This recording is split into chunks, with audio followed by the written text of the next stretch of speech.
Hello मेरे प्यारे भाई, कैसे हैं आप सभी? उम्मीद करता हूँ अच्छे ही होंगे और अपनी पढ़ाई पूरी मन से कर रहे होंगे। ठीक है, हम लोग पहले लेक्चर में बहुपद के बारे में पढ़ चुके थे, जिसमें से सभी कंसेप्ट के साथ-साथ सभी जितने इम्पोर्टेंट क्वेश्चन थे, वो सब भी किए थे। कुछ शॉर्ट ट्रिक्स भी बताए थे, जो बिना हल किए सिर्फ ऑप्शन देखो और टिक करो। ठीक है, उसके बाद था जितना प्रीवियस ईयर क्वेश्चन पूछे गए थे, उस सब के बारे में भी हम लोग पढ़े थे। तो चलिए आज डे 2 है वन शॉट का। आज जो है वो डे 2 है वन शॉट का और डे 2 में हम लोग करने वाले हैं क्वाड्रेटिक इक्वेशन। क्या करने वाले हैं? क्वाड्रेटिक इक्वेशन, जिसको हिंदी में बोलते हैं द्विघात समीकरण। द्विघात समीकरण। इस चैप्टर को पढ़ने से पहले हम बता देते हैं कि इस चैप्टर से टोटल जो है 7 से 8 मार्क्स का क्वेश्चन पूछता है जैक। इस चैप्टर से जो है वो 7 से 8 मार्क्स का क्वेश्चन पूछा जाता है, जिसमें से एक क्वेश्चन जो रहेगा वो 5 मार्क्स का क्वेश्चन रहेगा। लॉन्ग क्वेश्चन, एक क्वेश्चन जो रहता है वो 5 मार्क्स का क्वेश्चन रहता है और 2 से 3 क्वेश्चन जो है 2 से 3 क्वेश्चन है वो 1 मार्क्स का पूछा जाता है। तो वेटेज वाइज बहुत बड़ा चैप्टर है, बहुत अच्छा चैप्टर है, बहुत आसान भी चैप्टर है, ज्यादा कंसेप्ट भी नहीं है। तो चलिए आज ये स्टार्ट करते हैं। ठीक है,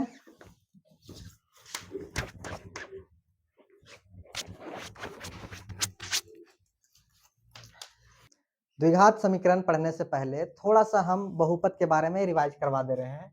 द्विघात समीकरण चैप्टर का नाम है द्विघात समीकरण। बहुत ही इंपॉर्टेंट चैप्टर है और बहुत ही आसान चैप्टर है।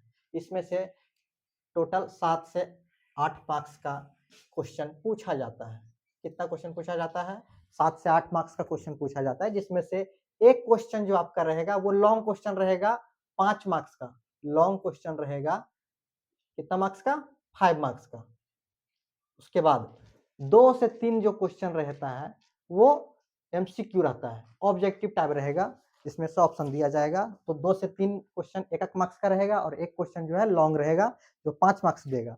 तो ये वेटेज वाइज बहुत ही इंपॉर्टेंट चैप्टर है, बहुत अच्छा नंबर देके जाता है, बहुत आसान भी चैप्टर है। ठीक है, तो चलिए उससे पहले हम लोग थोड़ा सा द्विघात बहुपद के बारे में जान लेते हैं। द्विघात बहुपद होता क्या है? बहुपद में बहुत ही आसान भाषा में पूरा बताया गया है कि बहुपद क्या है, बहुपद के प्रकार कितने होते हैं, घात के आधार पर बहुपद कितना होता है। तो ये सब अगर कोई पहले लेक्चर नहीं देखे हैं तो पहले जाके फर्स्ट लेक्चर देख लेंगे। और हर एक चैप्टर इंपॉर्टेंट है, एक भी चैप्टर को मिस नहीं करना है। ठीक है, एक भी चैप्टर को नहीं, क्योंकि एक मार्क्स भी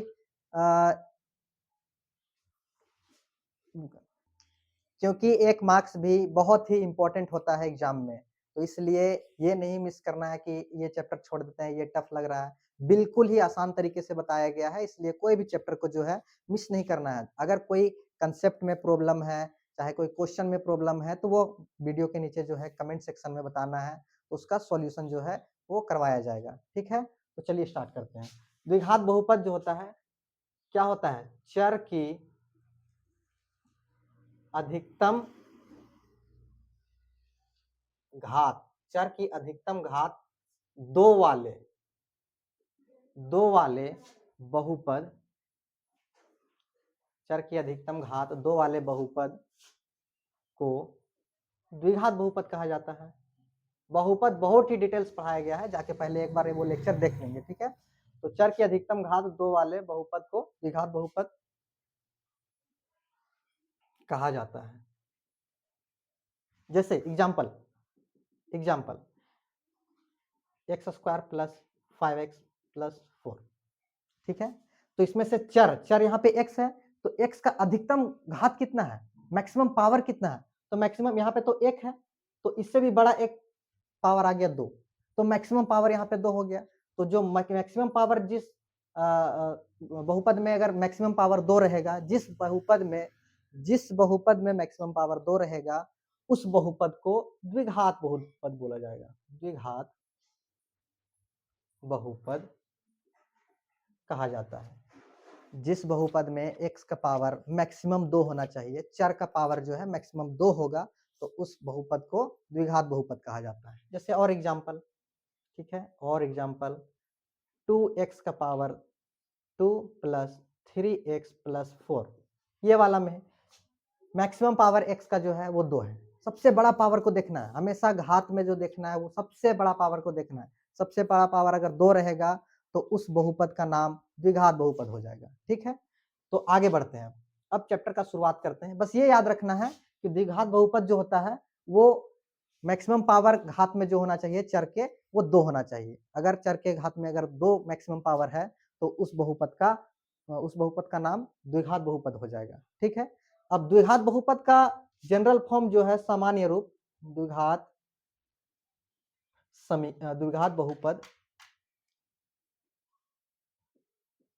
द्विघात बहुपद का सामान्य रूप, जिसको व्यापक रूप भी बोला जाता है, सामान्य रूप, जिसको व्यापक रूप भी कहा जाता है। तो द्विघात बहुपद का सामान्य रूप क्या होता है? तो यहाँ पे एक पैटर्न समझो। यहाँ पे x का स्क्वायर है, यहाँ पे भी x का स्क्वायर है। एक और एग्जांपल अगर लेके लेते हैं तो 3x का पावर 2 प्लस 5x प्लस 7, ठीक है? तो देखो एक पैटर्न दिखेगा कि यहाँ x का पावर मैक्सिमम 2 है, यहाँ पे भी x का पावर मैक्सिमम 2 है, यहाँ पे भी x का पावर मैक्सिमम 2 है।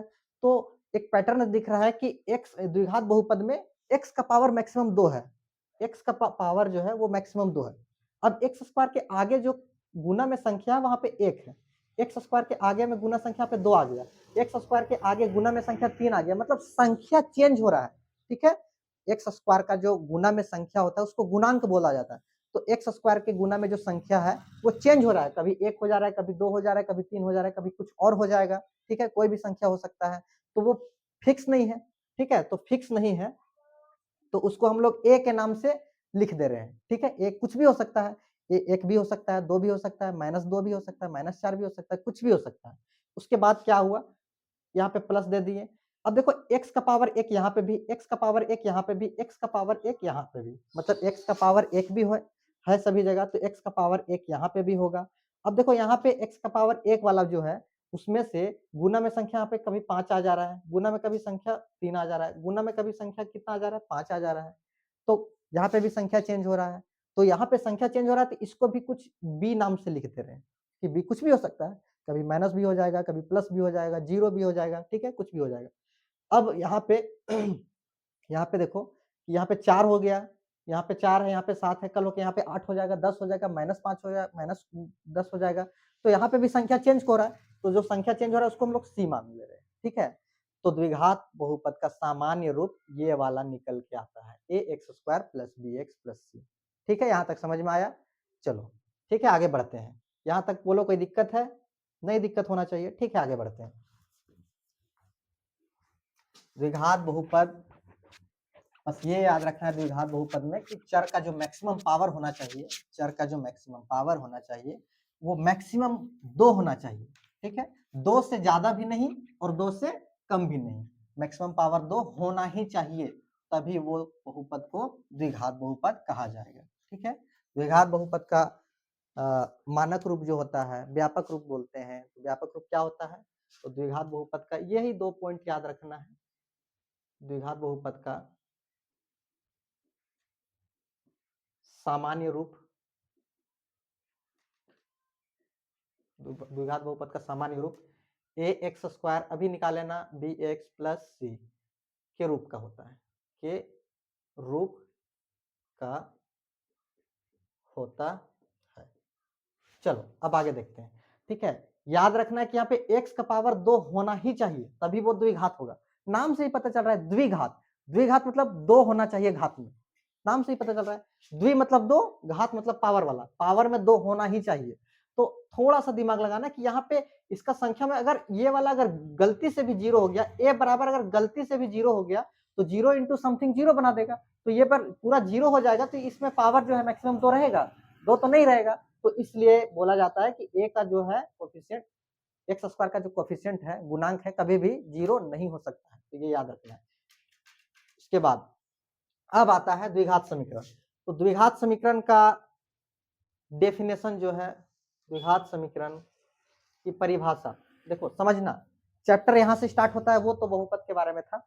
अगर किसी को पूरा बहुपद पढ़ना है तो पिछले लेक्चर जो एक अपलोड कर दिया गया है उसको देख लेंगे, ठीक है? द्विघात समीकरण, द्विघात समीकरण क्या होता है? तो द्विघात बहुपद द्विघात बहुपद को जीरो के समान, चाहे बराबर लिख दो, जीरो के बराबर, बराबर को ही समान बोला जाता है, समान मतलब इक्वल, जीरो के बराबर रखने पर जो समीकरण प्राप्त होता है, जो समीकरण मिलता है, प्राप्त होता है, उस समीकरण को क्या बोला जाता है? उस समीकरण को द्विघात समीकरण बोला जाएगा, द्विघात समीकरण कहा जाता है। समझो, द्विघात समीकरण किसको बोला जाएगा? तो द्विघात बहुपद, कोई भी द्विघात बहुपद, मान लेते हैं ये वाला 2x² + 5x + 7, ये द्विघात बहुपद है, ठीक है। x का पावर में मैक्सिमम 2 रहेगा तो मतलब द्विघात बहुपद है। अगर ये द्विघात बहुपद को जीरो के बराबर हम लोग कर दिए, ठीक है, जीरो के बराबर अगर हम लोग कर दिए, तो ये समीकरण, पूरा जो समीकरण बना, अब ये समीकरण द्विघात समीकरण कहलाएगा।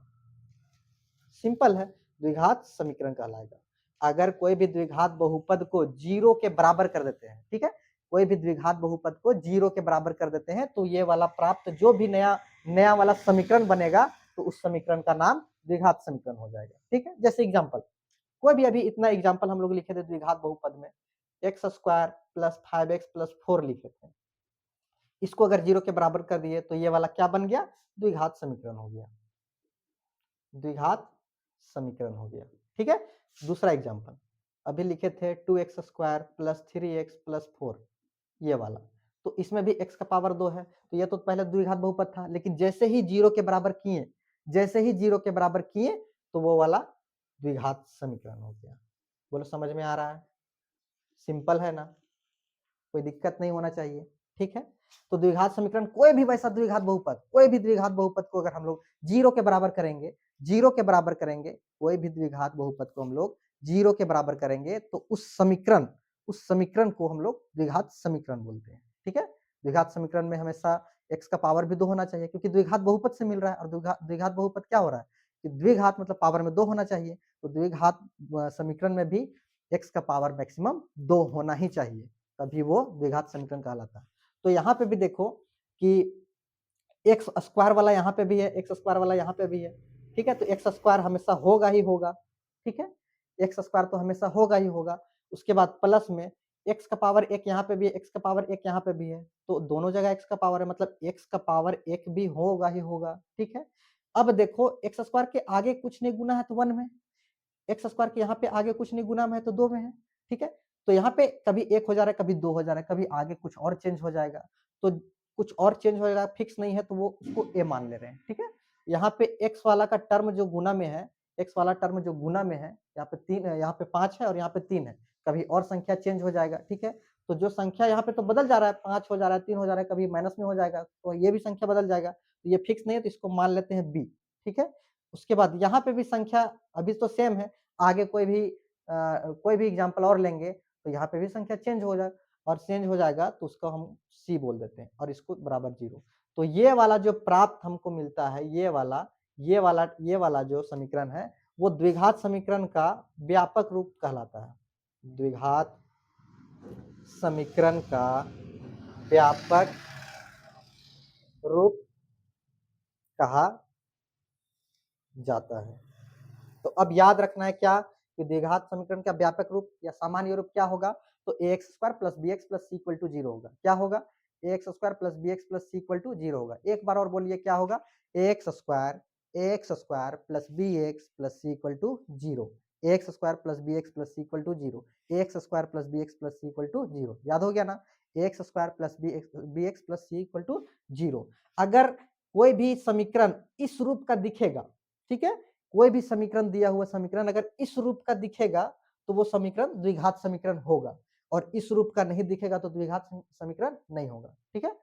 कोई भी समीकरण इस रूप का x² वाला भी होना चाहिए, x भी है और c वाला भी है, ठीक है, कांस्टेंट टर्म भी है, तो ये ऐसा अगर दिखने में ऐसा लगेगा तो ये द्विघात समीकरण कहलाएगा, अगर ऐसा नहीं लगा तो द्विघात समीकरण नहीं कहलाएगा। समझ में आया? बोलो कोई दिक्कत है? ठीक है, अब आगे बढ़ते हैं, ठीक है? इसको हम अच्छे से लिख दे रहे हैं नोट्स के लिए। इसको हम थोड़ा-सा अच्छे से लिख देते हैं। तब तक तुम लोग लाइक करो वीडियो को, शेयर करो अपने दोस्तों के साथ, ठीक है? सब्सक्राइब भी कर देना अगर नहीं किया हो तो।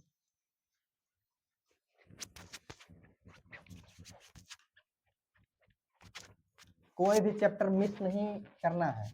हर एक चैप्टर का 1 से 2 दिन के अंदर वीडियो जो है अपलोड होते जाएगा, ठीक है? कोई भी प्रॉब्लम होता है तो टेलीग्राम का भी लिंक डिस्क्रिप्शन में दिया जाएगा, उसमें ज्वाइन हो जाना है। कुछ भी प्रॉब्लम होता है तो यहाँ वहाँ पे भी कमेंट करके बोलो, या फिर वीडियो के नीचे भी कमेंट सेक्शन में बोलो कि ये प्रॉब्लम हो रहा है, चाहे ये क्वेश्चन नहीं बन रहा है, ठीक है? अपना सजेशन देना ही है, कमेंट करना ही है। होमवर्क क्वेश्चन भी मिलता है तो उसको भी लिखना ही है, ठीक है? लिख देते हैं अच्छे से। अब चैप्टर का द्विघात समीकरण, द्विघात समीकरण। चलो पहले इसका परिभाषा हम लोग लिखते हैं। क्या बोलता है द्विघात समीकरण, सुनना है ध्यान से, ठीक है? द्विघात समीकरण परिभाषा बोल रहा है वैसा समीकरण, वैसा समीकरण जिसमें, वैसा समीकरण जिसमें चर के अधिकतम, चर की अधिकतम घात 2 हो, चर की अधिकतम घात 2 हो, उस समीकरण को द्विघात समीकरण कहा जाता है। द्विघात समीकरण कहा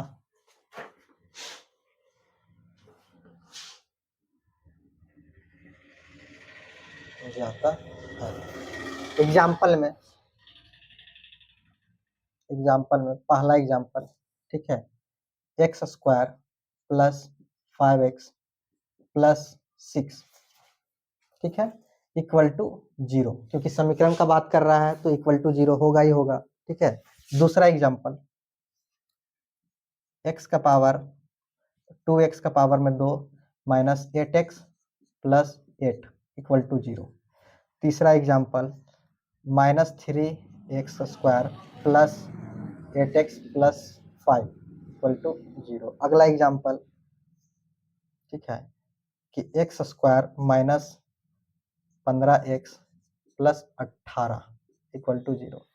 चलो समझो क्या बोल रहा है परिभाषा, कि वैसा समीकरण जिसमें चर की अधिकतम घात, चर मतलब x का अधिकतम घात कितना होना चाहिए, तो घात जो होना चाहिए 2, ठीक है? चर की अधिकतम घात 2 होगा, उस समीकरण को द्विघात समीकरण कहा जाएगा। मतलब चर का पावर में 2 होना चाहिए मैक्सिमम, घात जो है ना, सबसे बड़ा घात कितना होना चाहिए, 2 होना चाहिए।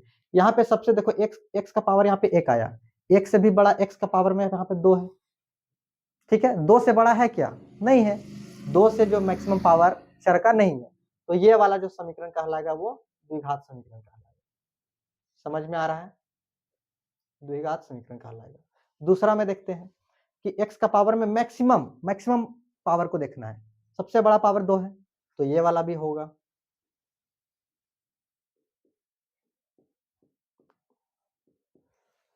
इसमें x का पावर में माइनस इसका गुना में है क्या है वो नहीं देखना है, x का पावर में हमको देखना है। x का पावर में अगर मैक्सिमम 2 रहेगा द्विघात बहुपद होगा, है इसमें, बिल्कुल है, तो ये द्विघात समीकरण होगा, द्विघात समीकरण होगा। इसमें भी देखते हैं x का पावर मैक्सिमम 2 है, x का पावर मैक्सिमम 2 है, तो ये वाला भी समीकरण क्या होगा, द्विघात समीकरण होगा। ये सभी द्विघात समीकरण। लेकिन अगर पांचवा एग्जाम्पल लिखे कि x का पावर 3 प्लस x का power 2 plus x plus 1 equal to 0, ठीक है? ये वाला अगर एग्जाम्पल है तो इसमें तो x का पावर 2 है, लेकिन सबसे बड़ा, इससे भी बड़ा x का पावर एक और आ गया 3, ठीक है? तो मैक्सिमम पावर 2 ही होना चाहिए, 2 से ना कम होना चाहिए ना 2 से ज्यादा होना चाहिए, 2 से ना कम होना चाहिए 2 से ना ज्यादा होना चाहिए। यहाँ से 2 से ज्यादा 3 निकल गया, मतलब ये द्विघात समीकरण नहीं होगा, द्विघात समीकरण जो है वो नहीं है। चर का पावर 2 ही होना चाहिए, अगर 2 से ज्यादा रहेगा तो भी नहीं होगा, 2 से कम रहेगा तो भी नहीं होगा, 2 होना ही चाहिए, ये बात याद रखना, ठीक है। 2 जो है वो होना ही चाहिए, ठीक है। अब यहाँ पे देखो थोड़ा सा एक पैटर्न समझो, x का पावर में 2 होना ही चाहिए, तो मतलब सभी जगह x का पावर तो 2 होगा ही। यहाँ पे भी होगा, हो रहा है, यहाँ पे भी हो रहा है, यहाँ पे भी हो रहा है, यहाँ पे भी हो रहा है, तो सभी जगह तो x का पावर 2 रहेगा, तो x का पावर 2 होना ही चाहिए, ठीक है। उसके बाद यहाँ पे x भी दिख रहा है, यहाँ पे भी x दिख रहा है, यहाँ पे भी x दिख रहा है, यहाँ पे भी x दिख रहा है, मतलब x भी होगा। x मतलब x का पावर 1, कुछ नहीं है तो 1, कुछ नहीं है तो 1, ठीक है, x पावर 1 भी है, ठीक है। उसके बाद देखो x स्क्वायर के गुणांक जो है, जैसे यहाँ पे गुना में 1 संख्या है, ठीक है, तो गुना में यहाँ पे 1 हो गया, गुना में यहाँ पे 2 हो गया, गुना में यहाँ पे -3 हो गया, गुना में यहाँ पे कुछ नहीं तो 1 है, तो गुना में संख्या चेंज हो रहा है बार बार, कभी 1 हो जा रहा है, कभी 2 हो जा रहा है, कभी -3 हो जा रहा है, कभी 1 हो जा रहा है, कभी कुछ और हो जाएगा, ठीक है। दूसरा एग्जाम्पल लेंगे, कुछ और हो जाएगा। तो यहाँ पे शुरू वाला जो संख्या है, जो एक्स स्क्वायर के गुना में जो संख्या है, वो वाला चेंज हो रहा है, तो जो चेंज हो रहा है उसको हम लोग 1 से लिख देते हैं, ठीक है। बोलो कोई दिक्कत है क्या? नहीं।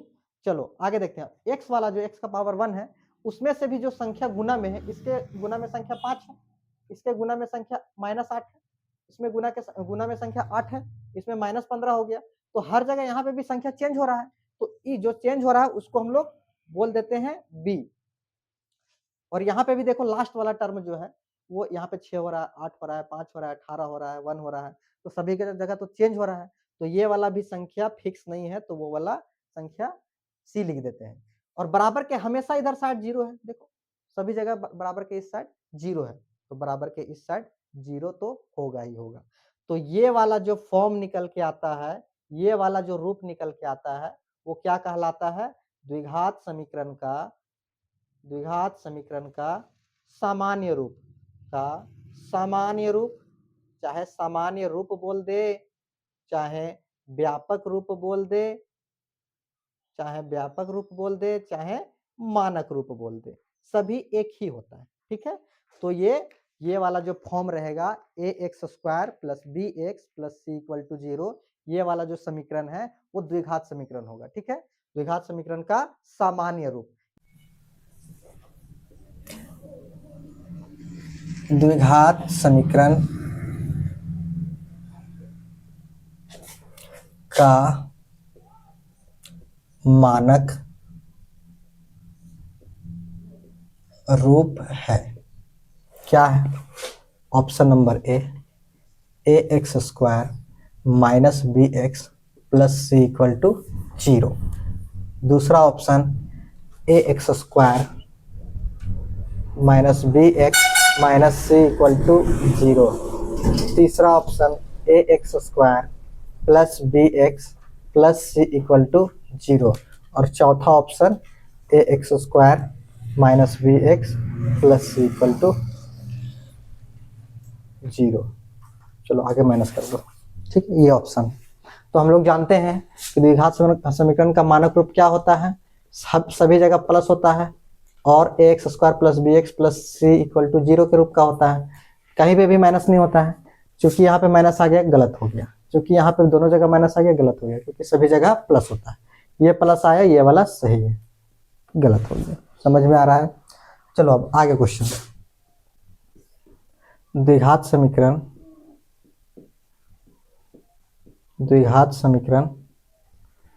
6x² - 4x + 4 = 0 में a, b, c का मान है। क्या मान है? पहला ऑप्शन 6, 4, 4। दूसरा ऑप्शन 6 - 4, 4। तीसरा ऑप्शन 6 - 4, 0। चौथा ऑप्शन 6 - 2, 0। चलो हम लोग क्या जानते हैं, बस हर एक सिचुएशन में ये याद रखना है कि द्विघात समीकरण का मानक रूप ऐसे होता है ax² + bx + c = 0। तो x² में जो गुना में रहता है संख्या, वो वाला a कहलाता है। x² के साथ गुना में 6 है, तो a बराबर यहाँ पे 6 आ गया, ठीक है। आगे बढ़ते हैं, x वाला के साथ जो संख्या गुना में रहता है उसको b बोलते हैं। तो x वाला के साथ गुना में संख्या है -4, तो b बराबर कितना हो गया? -4। c बराबर लास्ट वाला संख्या होता है, तो लास्ट संख्या 4 है, तो c बराबर 4। तो अब चूंकि ब्रैकेट वाला पूछा है तो ब्रैकेट लगा देना है। शुरू वाला a बोला है तो a की जगह 6 है, बाद वाला b बोला है तो बाद वाला में यहाँ पे -4 है, और लास्ट वाला c बोला है तो c की जगह 4। कौन सा ऑप्शन है? 6 - 4 4, 6 + 4 4 गलत हो गया, ये भी गलत हो गया, ये भी गलत हो गया। B4 बाहुबली सही आंसर। ठीक है, चलो आगे बढ़ते हैं। जल्दी वीडियो को रोक के और नोट्स करना है। चलो अब आगे बढ़ते हैं।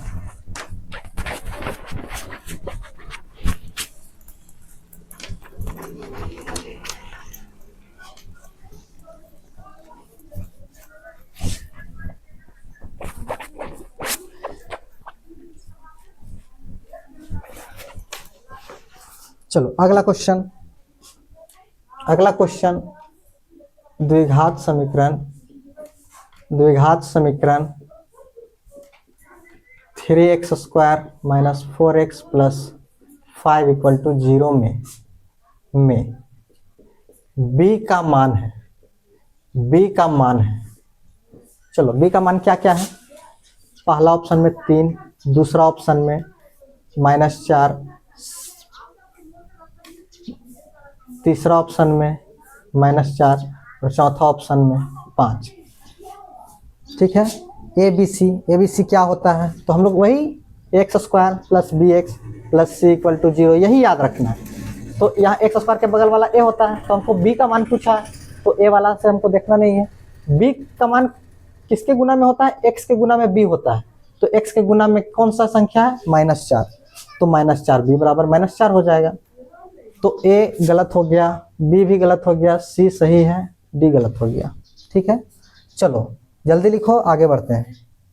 इसी तरह कोई भी क्वेश्चन अगर a का मान पूछ देगा तो a वाला कंपेयर करेंगे, c का मान पूछ देगा तो c वाला देख लेंगे। ठीक है, ये बात याद रखना, सिर्फ ये वाला x² + bx + c = 0 रखना, याद रखना। ठीक है, चलो अब आगे बढ़ते हैं। वीडियो को रोक के और नोट्स करते रहना है।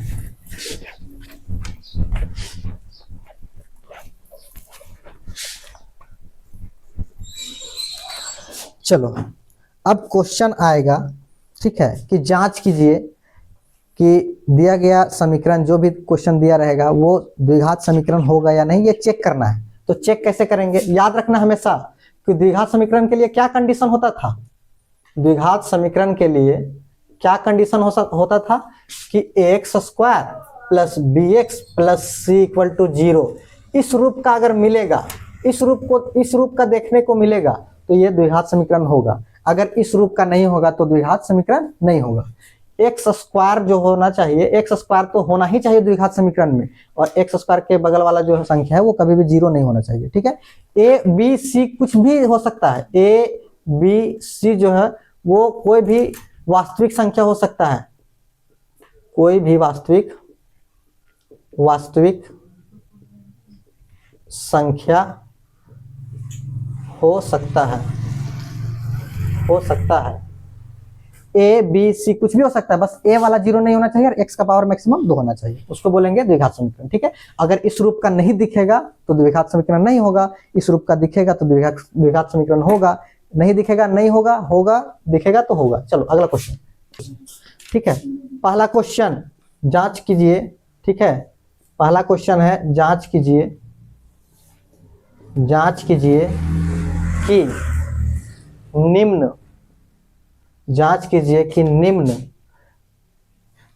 कि निम्न समीकरण एक द्विघात समीकरण है या नहीं।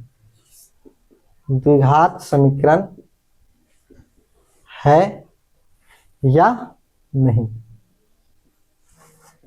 पहला दे दिया है x + 2 का होल स्क्वायर बराबर 2x - 3।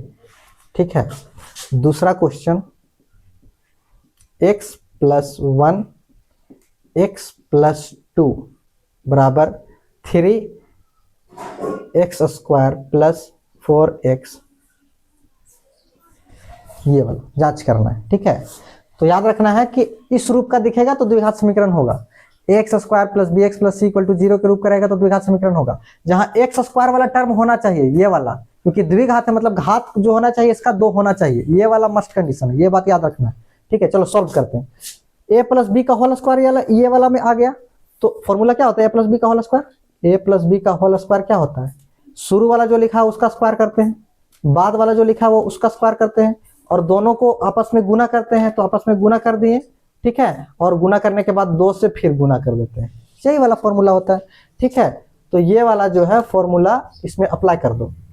ठीक है, इसमें अप्लाई करेंगे तो ये क्या बन जाएगा? एक्स के जगह में ए के जगह में एक्स है, तो ए स्क्वायर मतलब एक्स का स्क्वायर, शुरू वाला का स्क्वायर करेंगे, बाद वाला का स्क्वायर करेंगे, और दोनों को आपस में गुना करेंगे तो 2 गुना एक्स हो जाएगा, और उसको 2 से अपने से गुना कर देते हैं, यही करते हैं। बराबर इधर है, 2 को x से गुना करेंगे तो 2x हो जाएगा, माइनस 2 को 3 से गुना करेंगे 6 हो जाएगा। बोलो यहाँ तक कोई दिक्कत है क्या? नहीं है, चलो आगे बढ़ते हैं। ये एक्स स्क्वायर है, 2 का स्क्वायर 4 होता है, 2 दूनी 4।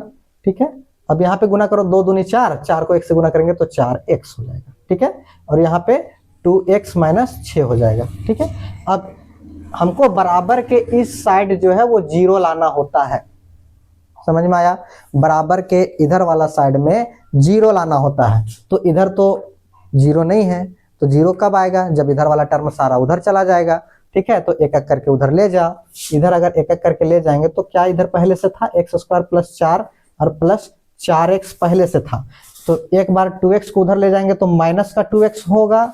ठीक है, अभी भी माइनस 6 बचा हुआ है, माइनस के 6 अगर उधर चला जाएगा तो प्लस का 6 होगा। बोलो कोई दिक्कत है क्या? ठीक है, आगे बढ़ते हैं। अब यहाँ पे एक्स स्क्वायर हो गया। अब देखो यहाँ पे एक्स स्क्वायर के बाद वाला किसका टर्म होता है? एक्स स्क्वायर के बाद एक्स के पावर 1 वाला होता है, तो एक्स स्क्वायर के बाद पहले पावर एक्स वाला पहले सॉल्व कर लेना है। तो 4x में 2x घटेगा, 4x में 2x घटेगा तो कितना बचेगा? तो 2x बचेगा। ठीक है, अब ये वाला भी हो गया। अब यहाँ पे 4 था और यहाँ पे 6 था, तो 4 और 6 को जोड़ देंगे तो कितना होगा? 10 होगा, बराबर 0। क्या यह इस रूप का है? दिया गया समीकरण a x square plus b x plus c equal to 0 के रूप का है। देखो इस रूप का है, एक्स स्क्वायर वाला भी टर्म है, एक्स वाला भी टर्म है और कांस्टेंट वाला भी टर्म है। ठीक है, तो इस रूप का आ गया ये वाला, तो फिर अगर इस रूप का रहेगा तो यह एक द्विघात समीकरण होगा, यह एक द्विघात समीकरण। ठीक है, इस रूप का आ जाएगा तो द्विघात समीकरण होगा, तो ये इस रूप का आ गया तो ये वाला द्विघात समीकरण होगा। अब देखते हैं सेकंड वाला। ठीक है, अब देखो ये वाला क्या करते हैं ऐसा में, तो शुरू वाला को उठाओ, एक बार इसके साथ गुना करो, फिर शुरू वाला को उठाओ, एक बार इसके साथ गुना करो, फिर बाद वाला को उठाओ, एक बार शुरू वाला के साथ गुना करो, बाद वाला को उठाओ, बाद वाला के साथ गुना करो। ठीक है, शुरू वाला को उठाते हैं, x को x से गुना करेंगे तो x का स्क्वायर आएगा। ठीक है, प्लस x को फिर 2 से गुना करेंगे तो 2x आएगा। ठीक है, अब फिर ये वाला तो खत्म हो गया गुना किए, अब यहाँ पे 1 से फिर x को गुना करेंगे तो 1x होगा, और 1 को जब 2 से गुना करेंगे तो 2 का 2 होगा। इसी तरह इसको भी करो, 3x स्क्वायर को 3 से x स्क्वायर को गुना करेंगे तो 3x स्क्वायर होगा, प्लस 3 को 4 से गुना करेंगे तो 12 और x था तो x यहाँ पे रहेगा। ठीक है, यहाँ तक कोई दिक्कत नहीं होना चाहिए। चलो अब आगे एक्स स्क्वायर है, ये एक्स स्क्वायर इधर ले आ तो माइनस का 3x स्क्वायर हो जाएगा। ठीक है, अब यहाँ पे 2x और 1x जोड़ेंगे तो यहाँ पे 3x था, टोटल 3x हो गया। अब इधर भी 12x था तो उधर को इधर ले आएंगे तो माइनस का 12x हो जाएगा, क्योंकि इधर प्लस था उधर जाके माइनस का 12x हो जाएगा। अब यहाँ पे सिर्फ अब 2 बचा और इधर कुछ नहीं बचा तो 0 बचा। अब यहाँ पे देखो आगे कि एक्स स्क्वायर, यहाँ पे 3x स्क्वायर है तो 3x स्क्वायर बड़ा है, तो 3x स्क्वायर में x स्क्वायर अगर घट जाएगा तो यहाँ पे माइनस का 2x स्क्वायर बचेगा। 3x स्क्वायर में 1x स्क्वायर घट जाएगा तो माइनस का 2x स्क्वायर बचेगा। यहाँ पे माइनस 3 वाला संख्या में चिन्ह बड़ा वाला संख्या में चिन्ह माइनस है। ठीक है, तो 3x स्क्वायर में 1x स्क्वायर घट गया तो माइनस 2x स्क्वायर। अब देखो यहाँ पे 12x में 3x घटेगा तो माइनस का 9x, क्योंकि 12 वाला चिन्ह नेगेटिव है। ठीक है, प्लस 2 इक्वल टू 0। आगे चूंकि यहीं पे देख लो, यह एक ax square plus bx plus c के रूप में है। इक्वल टू 0 के रूप में है। ए बराबर -2 है, बी बराबर -9 है और सी बराबर 2 है। एक्स स्क्वायर वाला भी टर्म है, एक्स वाला भी है, सी वाला भी टर्म है, ठीक है। तो ये इस रूप का हो गया, ये इस रूप का हो गया, तो दिया गया समीकरण लिखना है। यह तो यह द्विघात समीकरण हो गया। दिया गया समीकरण, लैंग्वेज पूरा लिखना है। दिया गया समीकरण ax² plus bx plus c equal to 0 के रूप का है, इसी रूप का है। दिया हुआ समीकरण ax² plus bx plus c equal to 0 के रूप का है। अतः अगर है तो अतः यह एक द्विघात समीकरण होगा, ठीक है। इस रूप का रहेगा तो द्विघात समीकरण होगा, द्विघात समीकरण है। बोलो समझ में आ रहा है, कोई दिक्कत है? सॉल्व करना है, जितना सॉल्व करने के बाद चेक करना है कि ये ax² plus bx plus c equal to 0 के फॉर्म में आ रहा है कि नहीं। इस रूप का रहेगा तो द्विघात समीकरण होगा, नहीं रहेगा तो नहीं होगा, ठीक है। चलो यहां तक लिखो, उसके बाद आगे बताते हैं।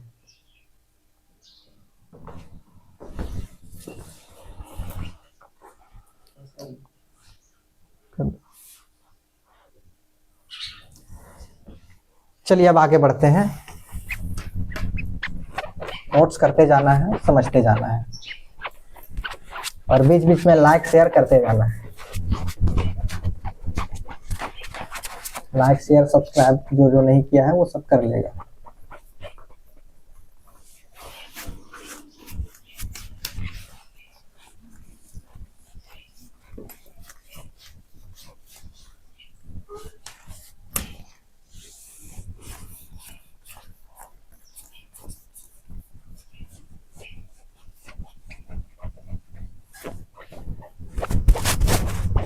जो जो पिछला वाला लेक्चर नहीं देखा है वो लेक्चर देख के आएगा, ठीक है। एक भी लेक्चर छोड़ना नहीं है, सभी लेक्चर बहुत ही इंपॉर्टेंट है। पिछला लेक्चर बहुपद का था, उसमें से 4 से 5 नंबर का क्वेश्चन पूछता है, ठीक है, बहुत ही आसान है।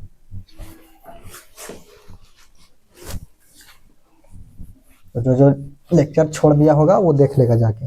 चलो अब आगे बढ़ते हैं, ठीक है। एक क्वेश्चन और ले लेते हैं कि जांच करना है वही द्विघात समीकरण होगा कि नहीं, ठीक है। जांच करना है द्विघात समीकरण होगा कि नहीं। ये क्वेश्चन मान लेते हैं, ये x प्लस 2 का होल क्यूब है, ठीक है, बराबर 2x है, x² माइनस 1 है। चलो ये वाला क्वेश्चन, ठीक है। चलो ये वाला पूछ रहा है क्वेश्चन कि द्विघात समीकरण होगा कि नहीं। तो सबसे पहले a प्लस बी का होल क्यूब आ गया, तो क्यूब वाला फॉर्मूला में पहले तोड़ लो। हम लोग क्या जानते हैं, हम लोग जानते हैं कि a प्लस बी का जो होल क्यूब होता है वो होता है a का क्यूब, फिर b का क्यूब, उसके बाद plus 3a² b plus 3ab², ये वाला होता है फॉर्मूला, ठीक है। अब ये वाला फॉर्मूला होता है तो जहां जहां a है वहां वहां वाला पुट कर देना है, ठीक है। तो ये वाला अब बनेगा, क्या बनेगा, a के जगह x है तो जहां जहां a होगा वहां पे x होगा, b के जगह 2 है तो जहां जहां b होगा वहां पे 2 होगा। तो यहाँ पे फॉर्मूला आता है a का क्यूब, तो x a के जगह x है तो x का क्यूब हो जाएगा, प्लस b का क्यूब है तो b की जगह 2 है तो 2 का क्यूब हो जाएगा, plus 3 Guna a square, a रहेगा उसका स्क्वायर करना है, तो a की जगह तो x है तो x का स्क्वायर करना है, b है गुना में तो b की जगह 2 है तो 2 रखना है, प्लस 3 गुना a है तो a की जगह x है और b है तो b की जगह 2 का स्क्वायर, ठीक है। ये तो पहला वाला इतना वाला टर्म हुआ। अभी बराबर के उस साइड भी है कुछ, तो इस साइड वाला गुना करो, अंदर ब्रैकेट तोड़ो, तो 2x को x² से गुना करेंगे तो 2x का पावर 3 हो जाएगा, x का पावर 1 यहाँ पे और x का पावर 2 यहाँ पे, टोटल 2 होगा और 1 3 हो गया, ठीक है। और माइनस 2x को 1 से गुना करेंगे तो 2x हो जाएगा। चलो अब आगे बढ़ते हैं, ठीक है। इसको थोड़ा सा और सॉल्व कर लेते हैं। x का क्यूब प्लस 2 का क्यूब होता है 8, ठीक है। उसके बाद 3 दूनी 6x² हो जाएगा, प्लस 2 दूनी 4 और 4 को 3 से गुना करेंगे तो 4 3 12x हो जाएगा, ठीक है। बराबर इधर कुछ नहीं बचा तो 2x³ माइनस 2x बचा, ठीक है। अब इधर वाला टर्म भी उधर ले जाओ क्योंकि बराबर के इस साइड तो 0 होना चाहिए, ठीक है। क्या होता है मानक रूप, ax² plus bx plus c equal to 0 होता है, तो इक्वल टू के बाद उधर 0 होता है, तो इक्वल टू के बाद इधर उधर ले जाओ, जितना भी बचता है टर्म इधर अगर ले जाएंगे तो क्यूब वाला क्यूब के साथ इधर ले आएंगे, x³ पहले से था, ये प्लस 2x³ था, इधर आके माइनस का 2x³ बन गया, ठीक है। उसके बाद 6x² है, एक्स स्क्वायर वाला टर्म नहीं है तो छोड़ दो। अब यहाँ पे 12x वाला है, फिर तो x वाला टर्म फिर इधर ले आओ, तो -2 का इधर आके प्लस का 2x हो जाएगा। उसके बाद यहाँ पे और ये वाला 8 तो बचा ही है अभी तक, तो ये वाला 8 लिख देना है बराबर 0। चलो अब आगे बढ़ते हैं। x का क्यूब, सॉरी x का क्यूब नहीं, -2x क्यूब में 1x क्यूब अगर घट जाएगा तो -1x क्यूब होगा, और एक तो लिखते नहीं है तो सिर्फ -x क्यूब हो जाएगा, ठीक है। प्लस 6x स्क्वायर हो जाएगा क्योंकि उसका टर्म तो है नहीं आगे, 12 और 2 14x हो जाएगा, प्लस 8 इक्वल टू 0। और तो सॉल्व होगा नहीं, और जब और सॉल्व होगा नहीं तो क्या इसका मैक्सिमम पावर तो 2 होना चाहिए, x का स्क्वायर होना चाहिए, यहाँ पे x का पावर 3 हो गया, तो ये इस रूप का नहीं आया। तो दिया गया लिखना है, दिया गया समीकरण ax square plus bx plus c equal to 0 के रूप का नहीं है, ठीक है, क्योंकि मैक्सिमम पावर तो 2 होना चाहिए। देखो मैक्सिमम पावर तो x का 2 है, यहाँ पे x का पावर 3 आ गया तो गलत हो गया, ठीक है, तो नहीं है। इसलिए यह एक द्विघात समीकरण नहीं होगा, द्विघात समीकरण नहीं है। समझ में आया? ये x का पावर मैक्सिमम 2 होना चाहिए, यहाँ पे x का पावर 3 आ गया, गलत हो गया, तो इसलिए ये द्विघात समीकरण नहीं होगा। ठीक है, ठीक है, इसको लिखो जल्दी, उसके बाद आगे बढ़ते हैं। जल्दी से लिखो।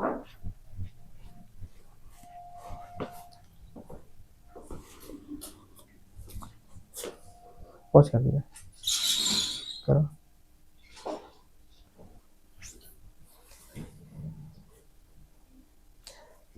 चलिए अब आगे बढ़ते हैं। इस रूप का ऐसा कोई भी क्वेश्चन मिलेगा, पहले सॉल्व कर लेना, उसके बाद कंपेयर करना है, तुलना करना है। ax square plus bx plus c equal to 0 रहेगा तो द्विघात समीकरण होगा, और नहीं रहेगा तो द्विघात समीकरण नहीं होगा। बुक में जितना भी क्वेश्चन है सब प्रैक्टिस करना है, ठीक है, क्योंकि वीडियो बहुत लंबा चला जाएगा, इसलिए सब क्वेश्चन नहीं बता पाएंगे। किसी वीडियो में कोई भी प्रॉब्लम होगा तो कमेंट करके बताना है। चलो अब आगे बढ़ते हैं, ठीक है। अब आगे बढ़ते हैं, उसके बाद क्या बताना है? बताना है द्विघात समीकरण को हल करने का नियम। द्विघात समीकरण को हल करने का नियम, चाहे विधि, करने की विधि, चलो विधि, ठीक है। द्विघात समीकरण हल करने की विधि। द्विघात समीकरण को टोटल 3 तरीकों से हल किया जाता है। पहला विधि होता है गुणनखंड विधि। पहला विधि होता है गुणनखंड विधि, गुणनखंड विधि द्वारा, ठीक है। दूसरा होता है पूर्ण वर्ग विधि द्वारा, पूर्ण वर्ग विधि द्वारा, ठीक है। और तीसरा होता है द्विघाती सूत्र, द्विघाती सूत्र, ठीक है, जिसको बोला जाता है श्रीधराचार्य सूत्र, चाहे नियम लिख दो, चाहे सूत्र, कुछ भी, ठीक है। श्रीधराचार्य नियम। क्यों श्रीधराचार्य नियम या सूत्र बोला जाता है? क्योंकि श्रीधराचार्य सर ही ने द्विघाती सूत्र का फॉर्मूला दिया था, ठीक है, इसीलिए इसके नाम से भी द्विघाती सूत्र को जाना जाता है, ठीक है। चलो पढ़ना क्या क्या है, क्योंकि ये वाला सिलेबस में हटा दिया है। सिलेबस में बहुत पहले ही पूर्ण वर्ग विधि द्वारा द्विघात समीकरण को हल करने का तरीका जो है हटा दिया है। तो हम लोग को पढ़ना है सिर्फ गुणनखंड विधि द्वारा और द्विघाती सूत्र द्वारा, बस 2 मेथड पढ़ना है, ठीक है। उसके बाद ये चैप्टर खत्म हो जाएगा, ठीक है, बस, ज्यादा नहीं है, थोड़ा सा और है, जल्दी से लिखो, उसके बाद आगे बढ़ते हैं।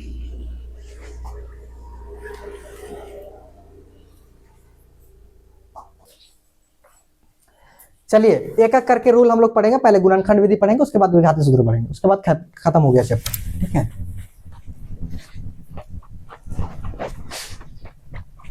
आप लोग पूरा तैयारी करते रहिए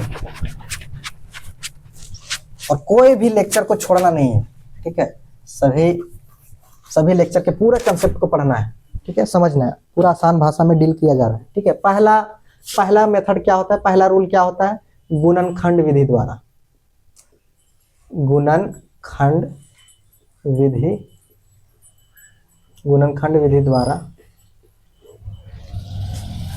गुणनखंड विधि द्वारा द्विघात समीकरण का हल, द्विघात समीकरण का हल, समीकरण का हल, हल, ठीक है। चलो गुणनखंड विधि क्या होता है, चलो एक क्वेश्चन के साथ समझते हैं। एक क्वेश्चन लेते हैं, x square minus 5x plus 6 equal to 0। चलो ये एक क्वेश्चन है, ठीक है, एक ये क्वेश्चन है, x square minus 5x plus 6 equal to 0, ठीक है। इसको गुणनखंड विधि से कैसे सॉल्व करेंगे, तो सबसे पहले क्या करेंगे कि एक्स स्क्वायर के आगे जो नंबर रहेगा, ठीक है, यहाँ पे एक बार और लिख देते हैं, x square minus 5x plus 6 equal to 0। पहला स्टेप क्या करना है कि एक्स स्क्वायर के आगे वाला कुछ नंबर रहेगा, अभी यहाँ पे कुछ नहीं है तो 1 है, तो एक्स स्क्वायर के आगे वाला नंबर, एक्स स्क्वायर के आगे वाला नंबर जो रहेगा उसको साइड में लिख लेना है, और सबसे लास्ट वाला जो नंबर इक्वल टू के बराबर के पहले वाला जो नंबर रहेगा उसको भी गुना में लिख लेना है, ठीक है, बराबर यहाँ पे गुना करके इधर साइड में लिख लेना, ठीक है। अब चूंकि हमको किसको किसको गुना किया, शुरू वाला और लास्ट वाला, तो इसको वैसे ही सेम उतार देंगे, एक्स स्क्वायर प्लस 6 बराबर 0 उतार दिए। अब माइनस है तो माइनस लिखेंगे, यहाँ पे ब्रैकेट ऐसे बनाएंगे, और एक्स है तो एक्स भी लिखेंगे। सिर्फ 5 नहीं लिखे हैं, बाकी सभी कुछ लिख दिए, ठीक है। सिर्फ बीच वाला टर्म जो है, सिर्फ बीच वाला टर्म जो है वो नहीं लिखे हैं, बाकी सभी को लिख दिए हैं। सिर्फ बीच वाला टर्म जो रहे उसको नहीं लिखना है, बाकी सभी को लिखना है। अब देखो ये जो 6 आया, 6 को ऐसे दो नंबर में तोड़ना है, ऐसे दो नंबर में तोड़ना है जिसको जोड़ने पर 5 आना चाहिए। तो 6 को कैसे कैसे तोड़ सकते हैं, तो 6 को तोड़ सकते हैं 2 और 3 में, 2 को 3 से गुना करेंगे 6 आएगा, 2 को 3 से गुना करेंगे 6 आएगा, तो 2 और 3 में तोड़ सकते हैं। अब देखो हमको कैसे पता चला कि यहाँ पे प्लस ही करना है, माइनस भी तो होता है, हमको कैसे पता चलेगा कि प्लस ही करना है, तो हमेशा याद रखना है कि ये कांस्टेंट वाला जो लास्ट वाला नंबर रहता है उसका साइन देखना है, उसका साइन अगर प्लस रहेगा तो यहाँ पे वो दोनों नंबर को प्लस करना है, अगर इसका साइन नेगेटिव रहेगा तो ये दोनों नंबर को नेगेटिव करना है। हमेशा लास्ट वाला टर्म को देखना है, इसके साइन पॉजिटिव रहेगा तो प्लस करना है, नेगेटिव रहेगा तो माइनस करना है। यहाँ पे फिलहाल पॉजिटिव है तो हम लोग प्लस करते हैं। 2 और 3 को जोड़ने पर क्या 5 आ रहा है, 2 और 3 को जोड़ने पर क्या 5 आ रहा है, तो 5 तो है यहाँ पे, तो इसको लिख सकते हैं हम लोग 2 + 3, 5 को लिख सकते हैं 2 + 3 लिख सकते हैं। अब क्या करो, इसको थोड़ा सा सॉल्व कर दो, एक्स का स्क्वायर, ये माइनस को 2 से गुना करेंगे तो -2, और एक्स को भी अंदर ले आओ तो -2x हो जाएगा, माइनस प्लस माइनस होता है, माइनस को 3 हो जाएगा इधर, और प्लस 6 = 0। अब ये वाला पेयर से निकाल लो, ये कॉमन ले लो, यहाँ पे x है, यहाँ पे भी x है, x निकल जाएगा बाहर तो यहाँ से बचेगा x - 2, और यहाँ पे -3 निकल जाएगा बाहर तो x - 2, क्योंकि -3 निकाल देंगे तो यहाँ पे सिर्फ x बचेगा, और माइनस प्लस माइनस होता है, 3 का पहाड़ा में 6 2 बार में आता है, 2 लिखते हैं = 0। अब यहाँ से देखो ये वाला ब्रैकेट वाला, दोनों ब्रैकेट वाला वैल्यू सेम आएगा तभी आंसर सही निकलेगा, अगर गलत हो गया तो इधर प्रोसेस पीछे गलत किए होंगे तभी गलत हो रहा है, तो यहाँ वाला ब्रैकेट का सेम आना चाहिए तभी सही हो जाएगा, ठीक है। तो एक जो ब्रैकेट वाला सेम आएगा उसको एक बार लिखेंगे, और जो ब्रैकेट वाला सेम नहीं आया उसको एक बार लिखेंगे, ठीक है। अब दोनों को एक बार इसको 0 के बराबर कर दो और एक बार इसको 0 के बराबर कर दो, तो जिस टाइम अगर शुरू वाला ब्रैकेट को 0 के बराबर करेंगे, ठीक है, जिस टाइम शुरू वाला ब्रैकेट को 0 के बराबर करेंगे तो वहां से x का वैल्यू निकाल लेना है, तो -2 उधर जाके +2, एक x का वैल्यू निकल गया +2, ठीक है। और जिस समय x - 3 सेकेंड वाला ब्रैकेट को 0 के बराबर करेंगे उस समय x का वैल्यू निकाल जाएंगे, तो ये -3 उधर जाके +3, x का 2 वैल्यू निकला, x का 2 हल निकला, ये जो आंसर निकलता है उसी को बोलते हैं हल, जो आंसर निकलता है उसी को बोलते हैं हल, यही आंसर हो गया, यही हल हो गया। समझ में आया? क्या करना है कि जो क्वेश्चन है उसके पहले एक्स स्क्वायर का बगल वाला में जो नंबर लिखा रहेगा उसको लास्ट वाला नंबर से गुना करके इधर साइड में रख लेंगे, ठीक है। तो 1 × 6 6 हो गया।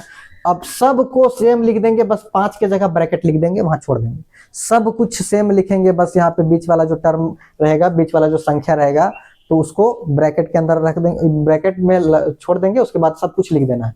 अब यहाँ पे जो नंबर गुना करके लाए हैं हम लोग, जो नंबर गुना करके लाए हैं उसको ऐसे दो नंबर में तोड़ना है, ऐसे दो नंबर में तोड़ना है जिसको जोड़ने के बाद बीच वाला टर्म के बराबर आना चाहिए। यहाँ पे लास्ट वाला टर्म जो संख्या रहेगा उसका साइन देखना है, जोड़ रहेगा तो जोड़ के लाना चाहिए बीच वाला टर्म, अगर घटाव रहेगा तो घटा के आना चाहिए बीच वाला टर्म। यहाँ पे जोड़ था तो इसलिए जोड़ के बीच वाला टर्म आया। तो देखो ऐसा नंबर ये वाला में तो 2 और 3 भी आता है, 2 3 को गुना करेंगे 6 आएगा, और 2 3 को जोड़ेंगे तो क्या बीच वाला टर्म 5 आ रहा है, आएगा। अब यहाँ पे इसको थोड़ा सा माइनस अंदर सॉल्व कर देना, माइनस को 2 से गुना करेंगे माइनस 2x हो जाएगा, और माइनस को 3x के गुना करेंगे माइनस 3x हो जाएगा। यहाँ से ये वाला पेयर में जो कॉमन मिलेगा वो निकाल देंगे, ये वाला पेयर में जो कॉमन मिलेगा उसको निकाल देंगे। ब्रैकेट वाला दोनों का वैल्यू सेम होना चाहिए, ठीक है। तो जो वाला वैल्यू सेम होगा उसको एक बार लिखेंगे, और जो बच जाएगा, जो बच जाता है उसको एक बार लिखते हैं, उसको बराबर के इक्वल टू बराबर लिखते हैं। अब शुरू वाला जो ब्रैकेट है उसको एक बार जीरो करना है, और बाद वाला ब्रैकेट को एक बार जीरो करना है। शुरू वाला जब ब्रैकेट को जीरो करेंगे तो ये -2 उधर जाके +2 हो जाएगा, और बाद वाला ब्रैकेट जब जीरो के बराबर करेंगे तो -3 वाला उधर जाके +3 हो जाएगा। यही हल निकलता है, ठीक है। जल्दी से इसको लिखो, एक क्वेश्चन और गुणनखंड विधि से बताएंगे, उसके बाद गुणनखंड विधि खत्म हो जाएगा, ठीक है। जल्दी लिखो।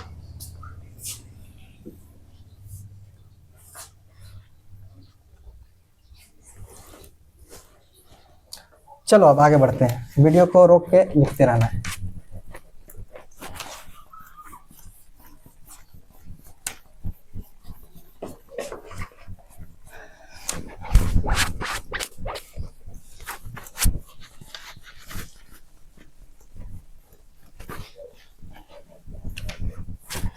प्रैक्टिस करना है और क्वेश्चन का प्रैक्टिस करना है।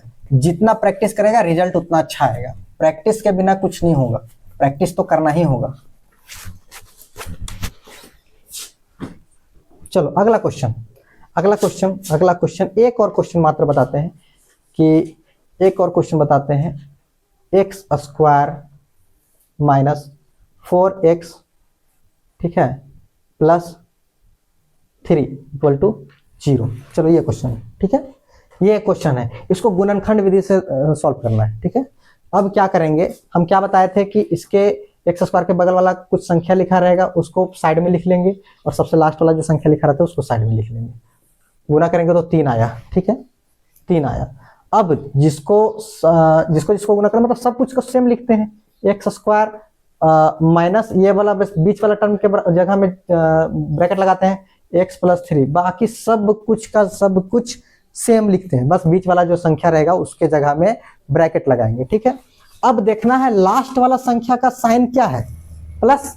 लास्ट वाला संख्या का साइन क्या है, प्लस। तो ऐसा ये वाला नंबर 2 नंबर में तोड़ना है कि जिसको जोड़ने के बाद बीच वाला टर्म आना चाहिए, क्योंकि प्लस रहेगा तो जोड़ने के बाद आना चाहिए, माइनस रहेगा तो घटाने के बाद आना चाहिए। तो यहाँ पे प्लस है तो जोड़ने के बाद कौन सा ऐसा संख्या है जो जोड़ने के बाद 4 आएगा, तो इसको 1 और 3 अगर ले लेंगे तो जोड़ने के बाद 4 भी आ जाएगा और गुना करने के बाद 3 ही आएगा, ठीक है। तो यहाँ हो जाएगा 1 + 3 लिख सकते हैं 1 + 3 करेंगे तो 4 हो जाएगा, बाकी सब कुछ तो सेम ही है। अब इसको अंदर थोड़ा सॉल्व कर देना है, -1 और x हो जाएगा -1x, और 1 तो लिखते नहीं है, ठीक है, और -3 से गुना करेंगे तो 3x हो जाएगा, +3 इक्वल टू 0। ये वाला से कॉमन ले लो, ये वाला से कॉमन ले लो, ये वाला से कॉमन लेंगे तो यहाँ पे x कॉमन होगा, तो यहाँ पे बचेगा x - 1, और -3 कॉमन लेंगे तो यहाँ पे -3 कॉमन लेंगे, यहाँ पे x बचा, और माइनस प्लस माइनस हो गया, 3 यहाँ पे 3 था और 3 निकाल दिया बाहर, तो यहाँ पे कुछ नहीं बचा तो 1 बचा, ठीक है। क्या दोनों वाला ब्रैकेट का वैल्यू सेम आया, ठीक है, सेम आएगा तो आंसर सही निकलेगा। सेम आया तो उसको एक बार लिखेंगे, सेम आएगा तो उसको एक बार लिखेंगे, और जो नहीं सेम आया उसको एक बार लिखते हैं। तो यहाँ पे x और इधर -3 बच गया, उसको 0। एक बार शुरू वाला को 0 के बराबर, एक बार बाद वाला को 0 के बराबर, ठीक है। एक बार शुरू वाला को 0 के बराबर, एक बार बाद वाला को 0 के बराबर। तो एक बार शुरू वाला को जब 0 के बराबर करेंगे तो x बराबर यहाँ से 1 निकलेगा, और जब एक बार बाद वाला को 0 के बराबर करेंगे तो x बराबर 3 निकलेगा। x बराबर टोटल कितना वैल्यू निकला, 2, 1 और 3। यही आंसर हो जाएगा, यही तुम्हारा हल हो जाएगा। समझ में आया? चलो अब गुणनखंड विधि से और क्वेश्चन प्रैक्टिस कर लेना, ठीक है, क्योंकि वीडियो बहुत लंबा चला जाएगा इसलिए। और बाकी अगर कोई प्रॉब्लम में, कोई क्वेश्चन में प्रॉब्लम होता है तो फिर बताना है, ठीक है। चलो ठीक है, जल्दी लिखो, उसके बाद आगे बढ़ते हैं।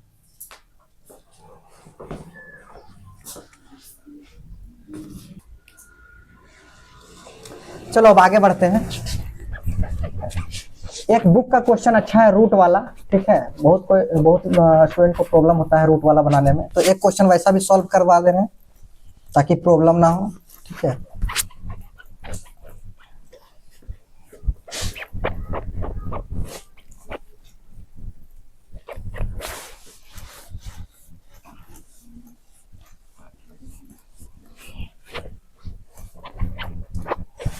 और कमेंट करना है, सभी को कमेंट करना ही है। अच्छा लगा तो भी, कोई क्वेश्चन नहीं समझ में आया तो भी। चलो एक क्वेश्चन है, बुक का ही क्वेश्चन है। क्या है? √2x² प्लस 7x प्लस 5√2 बराबर 0। ये बुक का क्वेश्चन है। क्योंकि रूट से बहुत सारा स्टूडेंट घबरा जाता है, इसलिए थोड़ा सा ध्यान देना है, फोकस करना है, थोड़ा सा बोर्ड पर देखना है। चलो वही सेम वही करना है। शुरू वाला x² का बगल वाला नंबर को इधर साइड में लिख लेना है। √2 था, √2 लिख दिए। लास्ट वाला संख्या 5√2 है, तो वो दोनों के बीच में गुना करते थे, चलो गुना कर दिए। अब गुना करेंगे तो रूट मतलब आधा होता है, ठीक है। तो 2 का यहाँ आधा है, मतलब आधा 2 और आधा 2, यहाँ पे गुना करेंगे तो पूरा 2 हो जाएगा, ठीक है। आधा 2 और आधा 2 गुना करेंगे तो पूरा 2 हो जाएगा। और यहाँ पे 5 है पहले से, तो 5 पहले से है, और ये वाला दोनों को गुना किए तो पूरा 2 बन गया। तो ये वाला 5 दूनी 10 हो गया, गुना किया 10 आ गया। और बाकी सब कुछ को सेम लिखना है, बताए थे सब कुछ को सेम लिखना है। तो √2x² प्लस बीच वाला को ब्रैकेट के जगह लिखना है, उसके बाद यहाँ पे x लिख देना, उसके बाद 5√2 सब कुछ सेम लिखना है। बस बीच वाला टर्म की जगह ब्रैकेट लगा देना, बीच वाला टर्म की जगह ब्रैकेट लगा दीजिए। अब यहाँ पे ये वाला 10 में जो है, ये कौन सा ऐसा दो संख्या में जोड़े। यहाँ पे देखो लास्ट वाला टर्म जो है, लास्ट वाला टर्म का साइन क्या है? पॉजिटिव है ना, तो यहाँ पे जोड़ने पर होगा। अगर यहाँ पे नेगेटिव होता तो यहाँ पे घटाने पर लाते हैं, ठीक है। यहाँ पे अभी पॉजिटिव है तो जोड़ने पर। ऐसा कौन सा नंबर यहाँ पे जोड़े कि जोड़ने के बाद आना चाहिए कितना? 7, बीच वाला टर्म के बराबर, बीच वाला टर्म के बराबर आना चाहिए। तो इसको तोड़ सकते हैं 2 और 5 में। 2 और 5 को जोड़ेंगे तो 7 भी आ जाएगा, ठीक है। और 2 और 5 को गुना करेंगे तो 10 भी आ जाएगा, ठीक है। तो इसको क्या कर सकते हैं? 2 + 5 लिख सकते हैं, ठीक है। हमेशा याद रखना है कि √2 मतलब होता है आधा 2, ठीक है। तो पूरा 2 बराबर होता है √2 गुना √2। √2 को 2 बार गुना करेंगे तभी ना पूरा 2 आएगा, वो तो आधा 2 होता है, ठीक है। तो ये वाला याद रखना हमेशा। चलो इसको आगे सॉल्व करते हैं। √2x² प्लस, एक बार 2 के साथ x को गुना करो, एक बार 5 के साथ x को गुना करो, प्लस 5√2 हो गया। ये हो गया। अब इसके साथ जो कॉमन है, इसके साथ जो कॉमन है उसको कॉमन लेना है। अब यहाँ पे देखो, यहाँ पे 2 है और यहाँ पे आधा 2 है, यहाँ पे आधा 2 है, यहाँ पे पूरा 2 है। तो आधा 2 अगर कॉमन लेंगे और यहाँ पे x है, यहाँ पे भी x है, तो x भी कॉमन ले लिए, तो आधा 2 यहाँ पे बाहर निकाल दिया और यहाँ एक x कॉमन ले लिए, तो यहाँ पे एक x बचा, प्लस है तो प्लस देंगे। अब यहाँ पे पूरा 2 था, यहाँ से सिर्फ आधा 2 निकाले हैं, तो अभी भी तो इसमें आधा 2 बचा है ना। और इसमें पूरा 2 था, उसमें से आधा 2 निकाल दिए हैं तो आधा 2 बच गया, और यहाँ से x निकाल दिए तो यहाँ पे कुछ नहीं बचा। अब देखो यहाँ पे 5 है और यहाँ पे भी 5 है, तो 5 बाहर निकाल देंगे तो यहाँ पे बचेगा x, और यहाँ से निकाल दिए 5 2, तो यहाँ सिर्फ बचेगा √2 बराबर 0। क्या ये वाला ब्रैकेट ये वाला ब्रैकेट बराबर आया? तो बराबर आएगा तो सही होगा। एक बार लिखेंगे इसको, जो बराबर आया उसको लिखेंगे एक बार, और जो बच जाता है, बच गया ये वाला और ये वाला बच गया, तो √2x बचा और प्लस 5 बचा, उसको 0 के बराबर करेंगे, ठीक है। अब क्या करते हैं, एक बार शुरू वाला 0 के बराबर करते हैं, एक बार बाद वाला 0 के बराबर करते हैं। तो क्या करना है, शुरू वाला को जब 0 के बराबर करेंगे तो x + 2 बराबर 0, और यहाँ से √2x + 5 बराबर 0, ठीक है। ये हो गया। तो x बराबर यहाँ से निकालेंगे तो -2 निकलेगा। यहाँ से x का बराबर निकाल लेंगे, यहाँ पे √2 है, पहले रहने दो, ये +5 उधर जाके -5, x बराबर यहाँ पे -5 बटा √2। तो x का कितना आंसर निकला? एक बार -√2 निकला और एक बार -5 बटा √2 निकला। एक इंपॉर्टेंट कंसेप्ट याद रखना है कि कोई भी द्विघात समीकरण में सभी जगह प्लस होगा तो उसका आंसर दोनों जगह माइनस होगा, अगर बीच में माइनस होगा तो दोनों जगह प्लस होगा। ये तो बहुपद में बता चुके हैं, एक बार जाके वो वाला लेक्चर देख लेना है, ठीक है। तो ऐसे भी अगर ये सब क्वेश्चन अगर पूछेगा 1 नंबर में ऑब्जेक्टिव में, तो इतना बनाना नहीं है। साइन देखेंगे सभी जगह पॉजिटिव, तो आंसर में देखेंगे दोनों जगह नेगेटिव होगा, ठीक है। अगर यहाँ बीच में सिर्फ नेगेटिव रहता तो दोनों जगह पॉजिटिव होता, ठीक है। चलो ठीक है, इतना लिखो, उसके बाद आगे बढ़ते हैं। 2 चीज और है, जल्दी जल्दी। चलो ठीक है, वीडियो को पॉज करके देखते रहना है, लिखते रहना है। चलो आगे बढ़ते हैं हम लोग। इस सेशन को लंबा नहीं करना है।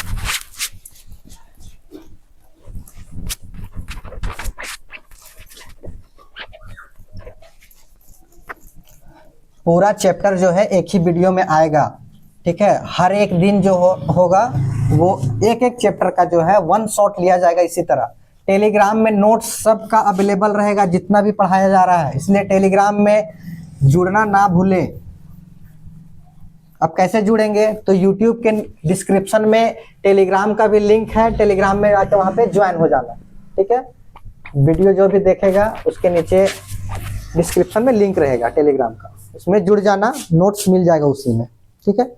चलो अब एक आया नया कंसेप्ट आता है, ठीक है, जिसको बोलते हैं विविक्त कर। विविक्त कर, विविक्त कर, इंग्लिश में इसको बोलते हैं डिस्क्रिमिनांट। डिस्क्रिमिनांट, ठीक है, हिंदी में बोलते हैं विविक्त कर। अब ये क्या होता है, ठीक है। तो सबसे पहले ये याद रखना है कि कहीं भी विविक्त कर को हमेशा डी से लिखा जाएगा। विविक्त कर को डी से लिखा जाता है, ठीक है। डी अगर कहीं लिख दिया रहेगा तो समझ जाना वो विविक्त कर बोल रहा है, तो डी से लिखा जाता है। अगर डी कहीं पे भी लिखा रहेगा तो उसको समझ जाना है कि वो विविक्त कर बोल रहा है, ठीक है। चलो डी बराबर होता है मतलब विविक्त कर, ठीक है। डी किसको बोल रहे हैं, विविक्त कर को। विविक्त कर, विविक्त कर को डी भी बोलते हैं। डी बराबर एक फॉर्मूला याद रखना है, हम लोग पढ़े हैं, क्या होता है द्विघात समीकरण का मानक रूप x square plus b x plus c equal to 0 होता है। तो बीच वाला टर्म जो भी रहेगा ना उसका स्क्वायर करते हैं, तो बीच वाला बी है तो बी का स्क्वायर, हमेशा साइन आगे माइनस। उसके बाद इसका हो गया काम खत्म। अब ये वाला और ये वाला को दोनों को गुना कर दो, तो दोनों को गुना करेंगे तो एसी आएगा, ठीक है। और उसको अपने से 4 से गुना कर देना। क्या करना है कि सबसे पहले बीच वाला टर्म को स्क्वायर करना है, ठीक है, जो भी रहेगा संख्या उसका स्क्वायर करना है, माइनस चिन्ह लगाना है। उसके बाद शुरू वाला और लास्ट वाला को संख्या को गुना कर देना और 4 से गुना कर देना। ये एक फॉर्मूला है विविक्त कर निकालने का, ये एक फॉर्मूला है, ठीक है, ये एक फॉर्मूला है। चलो जैसे क्वेश्चन भी पूछेगा, क्वेश्चन में द्विघात समीकरण, द्विघात समीकरण, द्विघात समीकरण 5x square plus 4x plus, ठीक है, चलो 5 ही लिख दो इक्वल टू 0 का विविक्त कर ज्ञात कीजिए। बोल देगा विविक्त कर ज्ञात कीजिए। अब कैसे होगा, तो हल, ठीक है, कंपेयर करते हैं, कंपेयर करते हैं, ठीक है। इसको a x square plus b x plus c equal to 0 के साथ अगर कंपेयर करेंगे तो एक्स स्क्वायर की जगह एक्स स्क्वायर है तो ए की जगह 5 है तो ए बराबर क्या निकलेगा, 5 निकलेगा। एक्स की जगह एक्स है तो बी की जगह कितना निकलेगा, 4, बी बराबर 4 हो गया। और सी वाला लास्ट वाला संख्या होता है तो सी हो गया 5। तो हम जानते हैं डी जो होता है विविक्त कर जो होता है, विविक्त कर जो होता है, विविक्त कर जो होता है वो डी होता है। डी को बोलते हैं, डी कैसे निकलता है, बीच वाला के बराबर। फॉर्मूला याद रखना है तो फॉर्मूला याद रख लो, बी स्क्वायर माइनस 4ac, वरना बीच वाला जो बी वाला रहेगा उसका स्क्वायर कर दो और जो आगे है संख्या और जो पीछे वाला संख्या रहेगा उसको गुना कर दो और 4 से गुना कर दो, वो निकल जाएगा। तो B square minus 4ac, B के मान 4 है तो 4 का स्क्वायर हो जाएगा, माइनस 4 गुना ए का मान 5 है तो 5 लिखेंगे, सी का मान 5 है तो 5 लिखेंगे। अब देखो इसको सॉल्व कर लो, 4 का स्क्वायर 16 होगा, माइनस 4 पचे 20 और 20 पचे 100, ठीक है, 5 पचे 25 चौक 100, ठीक है। अब 100 में 16 घटाएंगे तो कितना बचेगा, माइनस का 84, ठीक है। तो डी निकल गया माइनस का 84, वही आंसर हो गया, ठीक है। अब 84 देखो माइनस का निकल गया तो ये डी जो है वो ऋणात्मक संख्या भी हो सकता है। अभी तो ऋणात्मक संख्या निकला, आगे डी धनात्मक संख्या भी हो सकता है, मतलब पॉजिटिव नंबर भी हो जाएगा।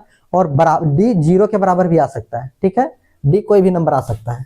तो यही आंसर हो गया, ठीक है। जल्दी लिखो उसके बाद आगे बताते हैं, एक क्वेश्चन और बताते हैं विविक्त कर से, उसके बाद आगे बढ़ते हैं। जल्दी थोड़ा सा लिखना है। चलो ठीक है आगे बढ़ते हैं। चलो एक क्वेश्चन और समझा देते हैं उसके बाद आगे बढ़ेंगे।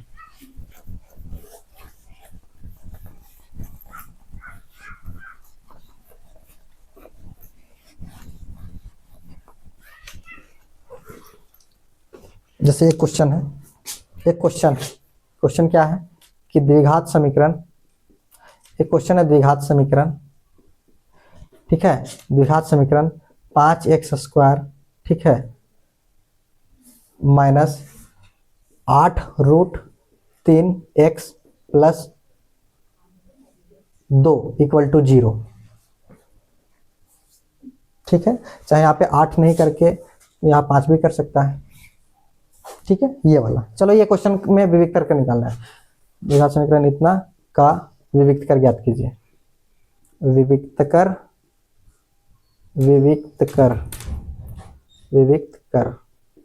ज्ञात कीजिए। क्या करेंगे, उतना नहीं लिखना, बस x वाला टर्म जो रहता है ना उसका स्क्वायर कर दो और ये दोनों को गुना करके और 4 से गुना कर दो, माइनस कर दो, बीच में साइन जो आएगा वही विविक्त हो जाएगा। चलो अभी तुम लोग सीख रहे हैं तो एक बार फिर से बता ही देते हैं। ax² plus bx plus c equal to 0, यही होता है मानक रूप। अब देखो x² के बगल वाला a होता है तो a बराबर यहाँ पे क्या निकला 5, x के बगल वाला b होता है तो x के बगल वाला -5√3 है। याद रखना कि माइनस रहेगा तो माइनस चिन्ह को लेना है, ये नहीं कि बस, बहुत सारा स्टूडेंट यही गलती करता है कि यहाँ पे 5√3 ले लेगा, गलत। माइनस रहेगा तो माइनस को लेंगे, ये बात याद रखना है। तो b हो गया माइनस का 5√3 और c हो गया 2, क्योंकि c लास्ट वाला होता है, लास्ट वाला में 2 हो गया, ठीक है।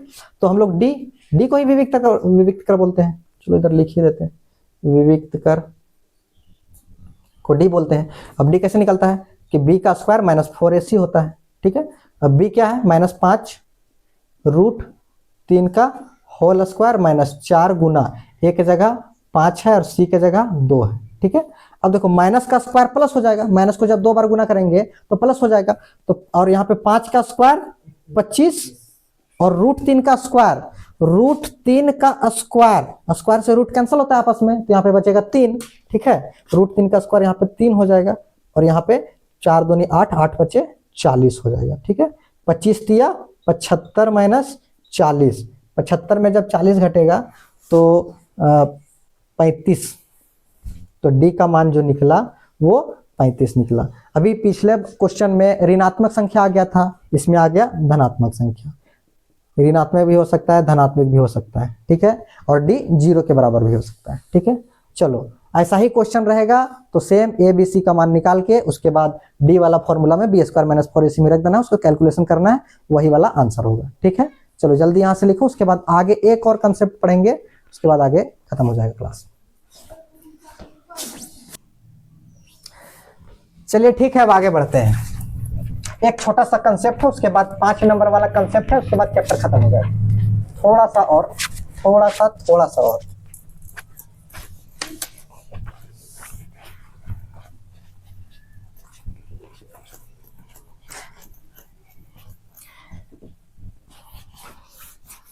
वीडियो को अपने दोस्तों के साथ, अपने भाई बहन के साथ, सभी के साथ शेयर करना है। जो भी क्लास 10th के बच्चे होंगे सभी के साथ शेयर करना है, ठीक है, ताकि सभी के पास वीडियो पहुंच सके, तैयारी अच्छा हो सके, 2026 में अच्छा से अच्छा मार्क्स स्कोर कर सके।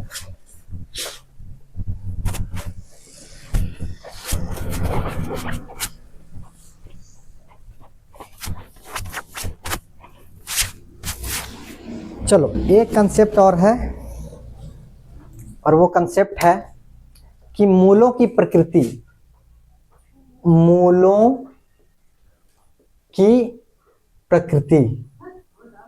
अब ये क्या है हमको तो समझ में नहीं आया, लेकिन याद रखना इसका इंग्लिश होता है nature of root, nature of roots, मूलों की प्रकृति, नेचर ऑफ रूट्स। अब ये क्या है, ठीक है, तो मूल जो होता है ना, मूल जो होता है वो हम लोग जैसे बहुपद में हम लोग पढ़े थे शून्यक, बहुपद में हम लोग पढ़े थे कि बहुपद में जो x का मान होता था वो वाला को शून्यक बोलते थे, आंसर को शून्यक बोलते थे, ठीक है। तो बहुपद में आंसर को शून्यक नाम था, लेकिन द्विघात समीकरण में जो है, द्विघात समीकरण में x का मान जो भी रहेगा, x का मान जो भी निकालेंगे उसी को मूल कहा जाता है। जैसे बहुपद में x के मान को शून्यक बोला जाता था, उसी तरह समीकरण में, द्विघात समीकरण में x के मान को मूल कहा जाता है, ठीक है, x के मान को मूल कहा जाता है, ठीक है। तो ये आंसर ही होता है, x का जो आंसर लास्ट में आंसर आता है उसी को मूल कहा जाता है। ठीक है, अब प्रकृति क्या है, जैसे हम किसी के बारे में भी बोलते हैं कि उसका नेचर कैसा है, वो पढ़ने में कैसा है, वो बोलने में कैसा है, तो वही नेचर है प्रकृति उसका। तो अब ये वाला क्या है नया, तो थोड़ा सा इसमें ध्यान रखना है, थोड़ा सा ध्यान देना है, थोड़ा सा ध्यान देना है, थोड़ा सा समझना है। देखो समझो थोड़ा सा, हम लोग तो जानते हैं, हम लोग क्या जानते हैं कि D बराबर जो होता है वो फॉर्मूला क्या होता है, b² माइनस 4ac होता है, ये फॉर्मूला होता है। ठीक है, तो इसमें से मूलों की प्रकृति क्या, चलो मूलों की प्रकृति कैसे निकालेंगे, इसका 3 केस होता है। पहला केस होता है जब D निकाले वो 0 से बड़ा हो गया, D का मान निकाले और 0 से बड़ा हो गया, D का जो मान निकाले वो 0 से बड़ा हो गया, उस केस में क्या होगा, और D जब निकालेंगे और उसका मान 0 के बराबर हो गया, उस केस में इसका प्रकृति क्या होगा। और तीसरा केस होता है कि D का मान जब 0 से छोटा हो जाएगा तब क्या होगा। ठीक है, D का मान जब 0 से छोटा हो जाएगा तब इसका प्रकृति क्या होगा, मूलों की प्रकृति क्या होगा।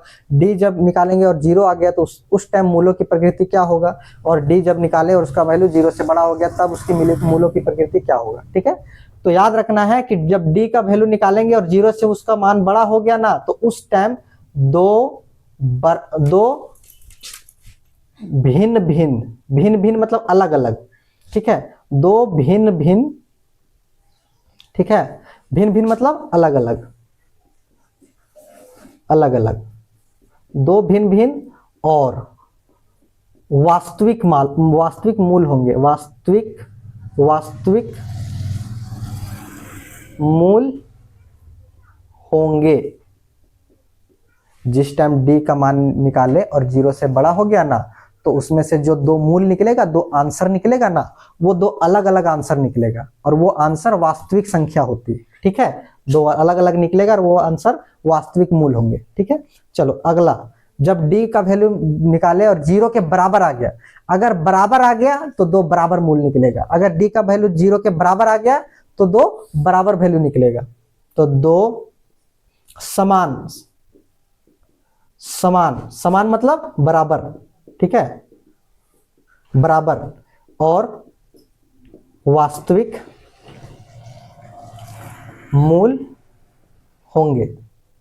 ठीक है, अगर D का वैल्यू जब निकाले वो 0 के बराबर आ गया तो उस केस में क्या होगा कि उसका दो बराबर वैल्यू निकलेगा, दो बराबर मूल निकलेगा, आंसर उसका जो निकलेगा वो दोनों बराबर निकलेगा, इक्वल निकलेगा।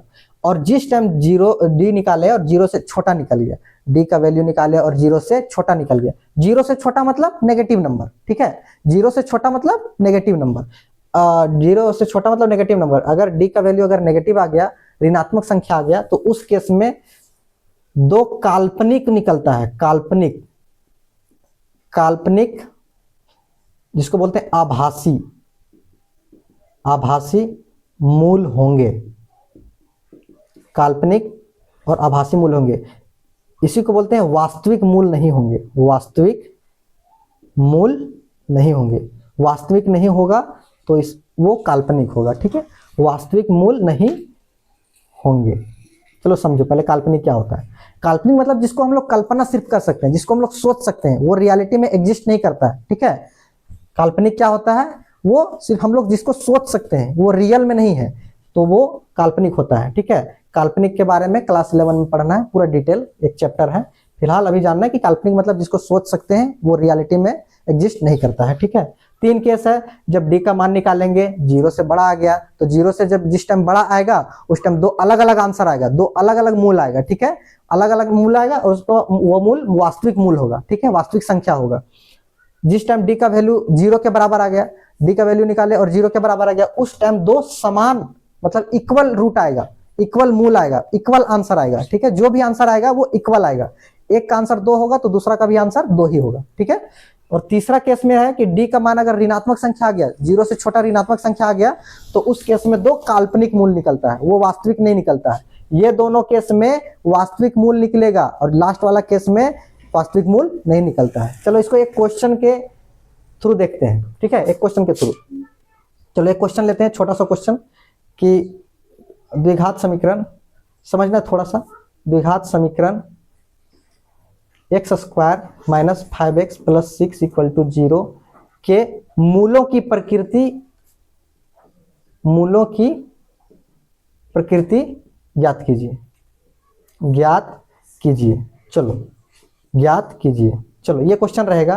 तो सबसे पहले हल क्या करेंगे कि सबसे पहले एक्स स्क्वायर के बगल वाला ए होता है, ठीक है, क्या होता है formula, x square b x plus c equal to 0, यही ना मानक रूप होता है।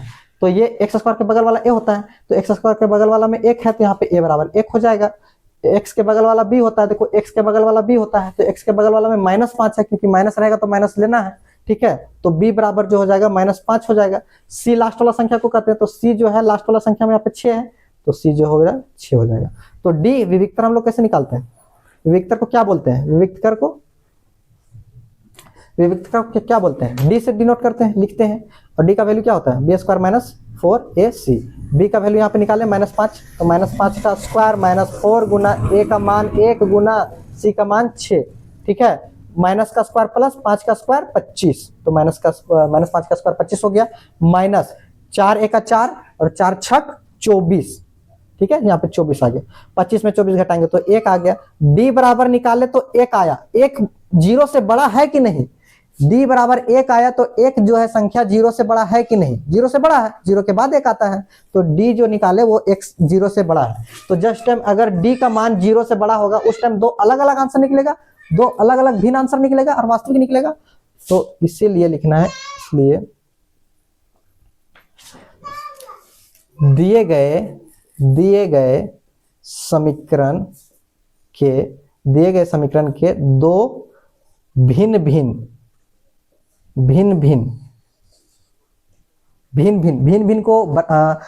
को अलग अलग भी बोलते हैं और भिन्न भिन्न को असमान बोलते हैं। असमान मतलब वो समान नहीं है, ठीक है, इक्वल नहीं है, ठीक है, असमान भी बोला जाता है। भिन्न भिन्न को क्या बोला जाता है, असमान भी बोला जाता है, असमान, ठीक है, असमान भी बोला जाता है। तो दिए गए समीकरण के दो भिन्न भिन्न या असमान मूल होंगे, यही आंसर है। समझ में आया, ये बता दिया कि कैसा आंसर होगा, तो 2 अलग अलग आंसर होगा, ठीक है। अगर डी बराबर 0 आ जाता, यहाँ पे 1 ना रह के 0 अगर आ जाता, तो उस टाइम 2 सेम नंबर आ जाता, 2 सेम आंसर आ जाता, 2 बराबर मूल आ जाता, ठीक है।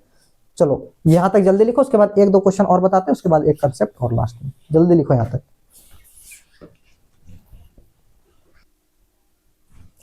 चलिए अब आगे बढ़ते हैं, ठीक है, इससे रिलेटेड 1-2 और क्वेश्चन करते हैं, उसके बाद आगे बढ़ते हैं, ठीक है।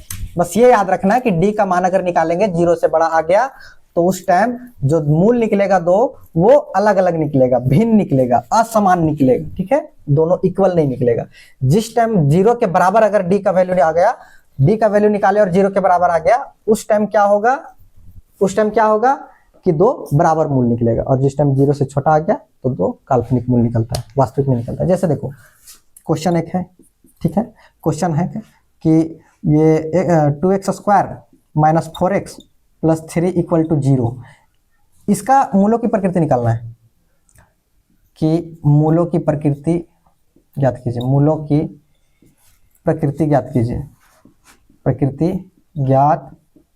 कीजिए, ठीक है, मूलों की प्रकृति ज्ञात कीजिए। तो सबसे पहले वही एक्स स्क्वायर के बगल वाला ए होता है, एक्स स्क्वायर के बगल वाला ए होता है, तो ए बराबर यहाँ पे 2 हो गया। बी बराबर एक्स के बगल वाला को बी बोलते हैं, एक्स के बगल वाला को बी बोलते हैं, तो एक्स के बगल वाला यहाँ पे -4 है, और सी जो है सी लास्ट वाला, तो सी लास्ट वाला है 3।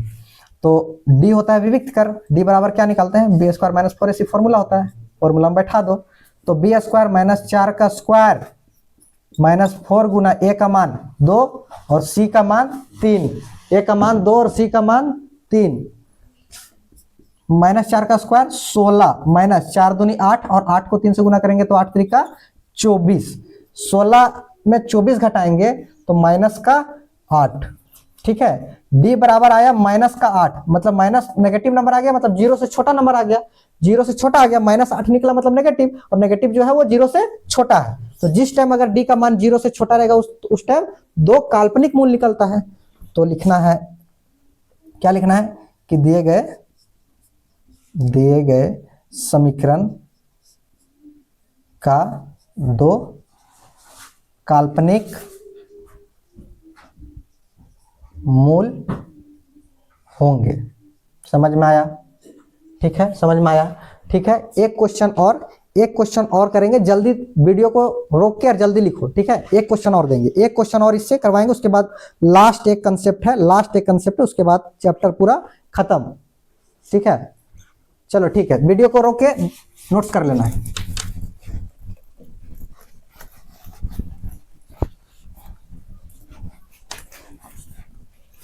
चलो एक क्वेश्चन और है, एक क्वेश्चन क्या है कि 3x² plus 2x plus 1/3 equal to 0। इसमें पूछेगा कि मूलों की प्रकृति ज्ञात कीजिए,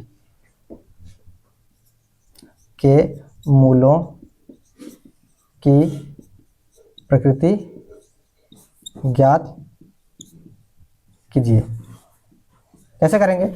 x² के बगल वाला a होता है तो a बराबर 3 निकल गया, x के बगल वाला b होता है तो b बराबर 2 निकल गया, और c बराबर लास्ट वाला संख्या होता है 1/3 निकल गया, ठीक है। तो d कैसे निकालते हैं हम लोग? b² minus 4ac, b² minus 4ac, b के जगह है 2 तो 2 का स्क्वायर, चलो 2 का स्क्वायर हो गया, यहाँ पे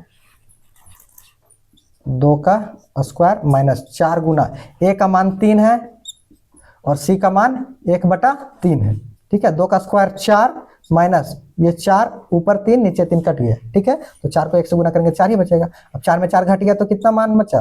0। तो d बराबर 0 निकल गया, और d बराबर 0 निकलेगा तो 2 बराबर मूल होगा, ठीक है। तो दिए गए समीकरण का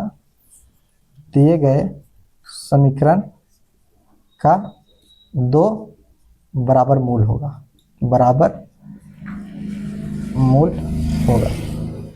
समझ में आया? ऐसे करके मूलों की प्रकृति हम लोग ज्ञात कर सकते हैं, ठीक है। चलो जल्दी से लिखो, ठीक है। ये वाला याद रखना है, d 0 से बड़ा रहेगा तो 2 भिन्न अलग अलग मान निकलेगा, ठीक है। वो वास्तविक मान होता है। d जब 0 के बराबर होगा तो उस टाइम बराबर मूल निकलेगा, d जब 0 से छोटा होगा तो उस टाइम 2 काल्पनिक मूल निकलता है, वास्तविक मूल नहीं निकलता है, ठीक है। चलो यहां तक हो गया, चलो जल्दी से नोट करो, चलो ठीक है, अब आगे बढ़ते हैं।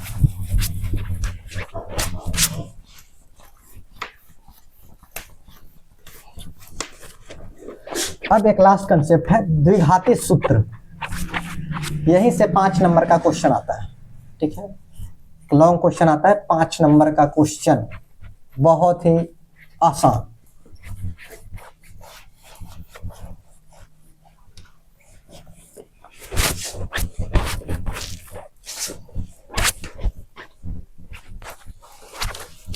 एक लास्ट कंसेप्ट, उसके बाद चैप्टर खत्म। वीडियो को पूरा वॉच करना है, पूरा, अगर जहां समझ में नहीं आएगा वीडियो फिर से रिप्ले करना है, ठीक है। सभी के साथ शेयर करना है, सब्सक्राइब करना है, लाइक वगैरह सभी कुछ करते ही रहना है।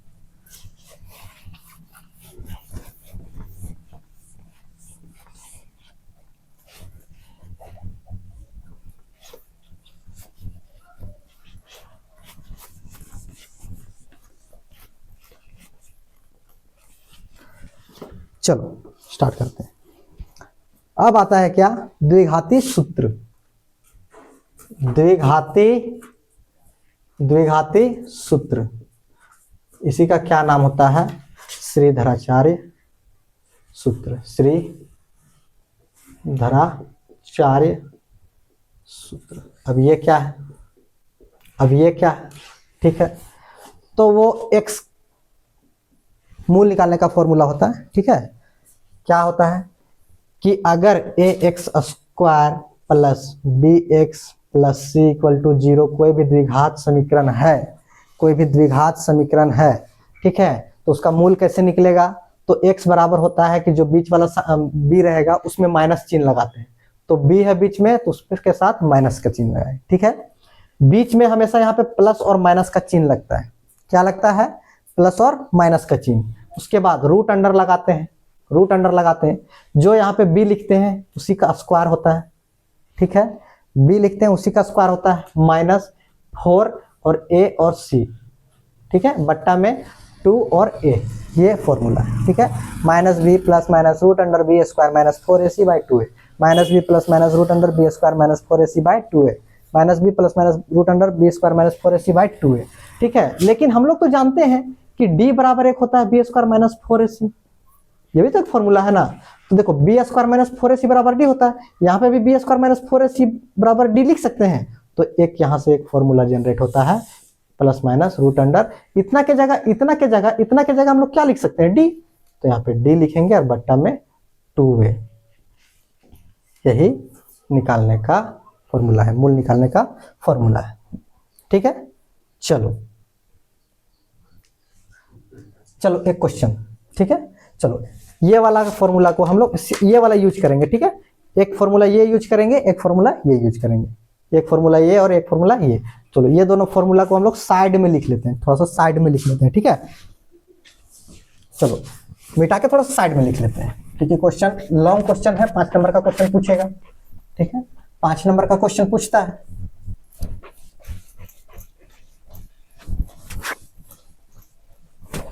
चलो 5 नंबर का क्वेश्चन पूछता है तो थोड़ा सा लॉन्ग बनाना है। ठीक है, चलो सबसे पहला क्वेश्चन। ठीक है, चलो लिख लेते हैं इधर पहले। ठीक है, क्या है द्विघाती सूत्र? द्विघाती सूत्र क्या था? द्विघाती सूत्र क्या था? सबसे पहले डी का मान निकालने के लिए फॉर्मूला है बी स्क्वायर माइनस 4ac।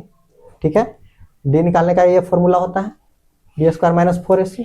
ठीक है, उसके बाद ठीक है, उसके बाद ये वाला और ये वाला याद रखना है। क्या क्या कि डी जब 0 से बड़ा होगा उस केस में क्या होगा कि दो असमान मूल निकलेगा। असमान मतलब बराबर नहीं, इक्वल नहीं, दो असमान और वास्तविक मूल निकलता है, और वास्तविक मूल। ठीक है, और जिस टाइम डी का वैल्यू 0 के बराबर होगा उस टाइम क्या होगा, दो बराबर मूल होगा, क्योंकि बराबर यहाँ पे होगा तो बराबर मूल होगा। दो समान, बराबर को ही बोलते हैं समान। ठीक है, दो समान और वास्तविक मूल होगा, वास्तविक मूल होगा। ठीक है, उसके बाद तीसरा केस में क्या होता है? ठीक है, तीसरा केस में क्या होता है? तीसरा केस में क्या होता है कि डी 0 से छोटा हो सकता है, और उस केस में क्या होगा कि दो काल्पनिक मान निकलता है, काल्पनिक मान निकलता है, दो काल्पनिक मूल होगा। ठीक है, दो काल्पनिक मूल होगा। ठीक है, तो ये वाला अगर रहेगा तो ये वाला रहेगा तो निकालना है आगे फॉर्मूला, ये वाला रहेगा तो फॉर्मूला में आगे बैठा के मूल निकालना है। ठीक है, अगर ये वाला केस आ गया तो ये वाला में मूल नहीं निकालना है। ठीक है, क्योंकि काल्पनिक के बारे में हम लोग क्लास 11 में पढ़ेंगे, काल्पनिक सिलेबस में नहीं है। ठीक है, काल्पनिक 11 से स्टार्ट होता है, इसीलिए ये इसके बारे में नहीं पढ़ना है। ये दो केस रहेगा तो आगे फिर सूत्र लगा के फॉर्मूला लगा के मूल निकालना है। अब द्विघाती सूत्र क्या होता है? ठीक है, द्विघाती सूत्र क्या होता है? तो हमें याद रखना है x बराबर, ठीक है, minus b plus minus root under d बटा 2a, ये वाला फॉर्मूला लगाना है। इसी से तुम्हारा मूल निकलेगा, जितना भी मूल निकलेगा। वैसे तो ये वाला टर्म में, यही वाला टर्म में x square plus b x plus c equal to 0 में x का पावर मैक्सिमम 2 होता है, तो आंसर तो ही निकलेगा। जितना समीकरण का जितना मैक्सिमम पावर रहता है, ठीक है, चर का जो मैक्सिमम पावर जितना रहता है उतना ही उसका आंसर निकलता है। इसमें 2 है मैक्सिमम, तो 2 ही आंसर निकलेगा। और 2 आंसर किससे निकलेगा? ये वाला सूत्र से। ठीक है, इसी सूत्र को बोलते हैं द्विघाती सूत्र। चलो क्वेश्चन कैसे बनाना है उसके बारे में थोड़ा समझ जाएंगे। क्वेश्चन कैसे बनाना है, क्वेश्चन कैसे बनाना है, क्वेश्चन कैसे बनाना है उसके बारे में थोड़ा समझ जान लेते हैं। ठीक है, क्वेश्चन कैसे बनाना है उसके बारे में हम लोग जान लेते हैं। चलो एक क्वेश्चन लिखते हैं, एक क्वेश्चन लिखते हैं, एक क्वेश्चन लिखते हैं। ठीक है, एक क्वेश्चन लिखते हैं। चलो क्वेश्चन है द्विघात समीकरण, द्विघात समीकरण, द्विघात समीकरण x का square minus 5x plus 4 equal to 0। ठीक है, ये क्वेश्चन है। x square minus 5x plus 4 equal to 0 के मूलों की सबसे पहले के विविक्त कर, उसके बाद कॉमा में मूलों की प्रकृति, मूलों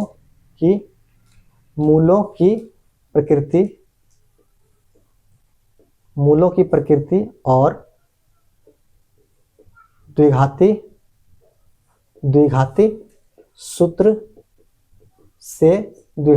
से मूलों की प्रकृति और द्विघाती सूत्र से मूल ज्ञात कीजिए। ज्ञात कीजिए क्या क्या निकालना है। ये 5 नंबर का क्वेश्चन रहेगा, ये लॉन्ग क्वेश्चन है, 5 नंबर का क्वेश्चन, ठीक है। अब 5 नंबर का क्वेश्चन है तो लंबा थोड़ा बनाना पड़ेगा, ठीक है। अब देखो क्या क्या निकालना है इसमें। विविक्तर क्या होता है, डी को ही विविक्तर बोला जाता है, ठीक है। डी को ही विविक्तर बोला जाता है, मतलब ये वाला वैल्यू निकालना है, ठीक है। उसके बाद मूलों की प्रकृति कैसा होगा, मूल जो निकलेगा, आंसर निकलेगा, वो कैसा आंसर निकलेगा, 2 अलग अलग आंसर निकलेगा कि 2 बराबर आंसर निकलेगा कि 2 काल्पनिक मूल निकलेगा, तो ये भी निकालना है। और उसके बाद द्विघाती सूत्र से मूल भी निकालना है, मतलब ये वाला फॉर्मूला से उसका आंसर भी निकालना है, मूल भी निकालना है। चलो सबसे पहले हल करते हैं। सबसे पहले क्या है कि दिया है, जो दिया रहेगा उसको लिख लेंगे। जैसे लिखवा रहे हैं वैसे ही लिखना है, सेम टू सेम, तभी 5 नंबर आएगा, ठीक है। जैसे लैंग्वेज हम लोग ऐड करते हैं, जैसे लिखवा रहे हैं वैसे ही वहां पे लिखना है। चलो ठीक है। चलो दिया है, सबसे पहले दिया है, क्या दिया था, एक समीकरण हम लोग को दे दिया गया है। देख लो, एक समीकरण हम लोग को दे दिया गया है। क्या समीकरण था, x² - 5x + 4 = 0। ये समीकरण दिया हुआ है, ठीक है।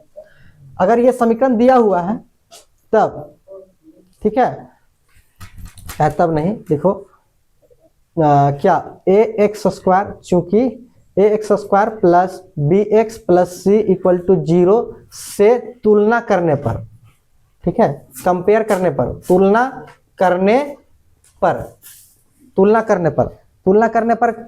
करने पर क्या होगा, तो यहाँ से a का मान निकल जाएगा क्या, तो यहाँ से a का मान कितना है, x² के बगल वाला, देखो x² के बगल वाला a होता है, तो x² के बगल वाला में कुछ नहीं तो 1 है, तो a = 1 निकल गया, ठीक है। x के बगल वाला b है, तो x के बगल वाला -5 है, तो b बराबर जो निकला वो -5 निकला, ठीक है। बोलो कोई दिक्कत है यहाँ तक। x² के बगल वाला a होता है, तो x² के बगल वाला यहाँ पे 1 है, तो a = 1 हो गया। x के बगल वाला b होता है, तो x के बगल वाला -5 है, चलो -5 हो गया। और c, देखो c लास्ट वाला टर्म होता है, तो c वाला लास्ट टर्म वहाँ पे 4 है, तो c = 4। a b c का मान निकाल लेना है। क्या करना है, सबसे पहले ax² + bx + c = 0 से तुलना करना है, कंपेयर करना है। कंपेयर करके क्या करना है कि a b और c का मान निकाल लेना है, ठीक है। a और b और c का मान निकाल लेना है। अब क्या करना है, तो विविक्तर ज्ञात करना है। इसीलिए विविक्तर क्या हो जाएगा, विविक्तर को ही हम लोग d बोलते हैं, ठीक है। विविक्तर को ही हम लोग d बोलते हैं,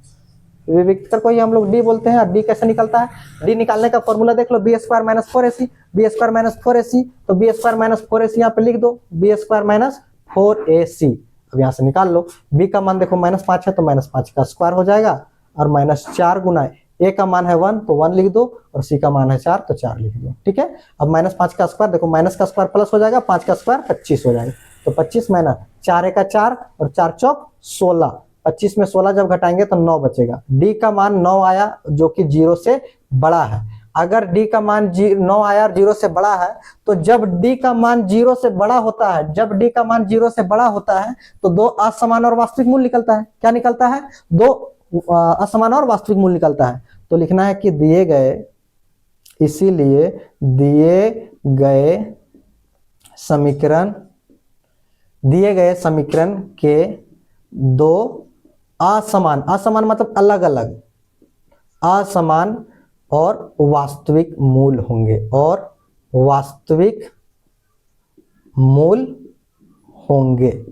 बोलो यहाँ तक कोई दिक्कत है क्या, सबसे पहले ABC का वैल्यू निकाल लिया कंपेयर करके, उसके बाद विविक्तर निकाल लिया फॉर्मूला में बैठा के कैलकुलेशन करके, उसके बाद विविक्तर से पता चल गया कि वो कौन सा कैटेगरी में है, 0 से बड़ा है, तो उसमें 2 असमान और वास्तविक मूल निकलेगा, तो ये वाला भी पता चल गया। हम विविक्तर निकाल लिए हैं, मूलों की प्रकृति भी निकाल लिए हैं। अब हमको क्या, द्विघाती सूत्र से मूल ज्ञात करना है, ठीक है। द्विघाती सूत्र से मूल ज्ञात करना है, तो लिखना है अब, क्या लिखना है, अब द्विघाती सूत्र से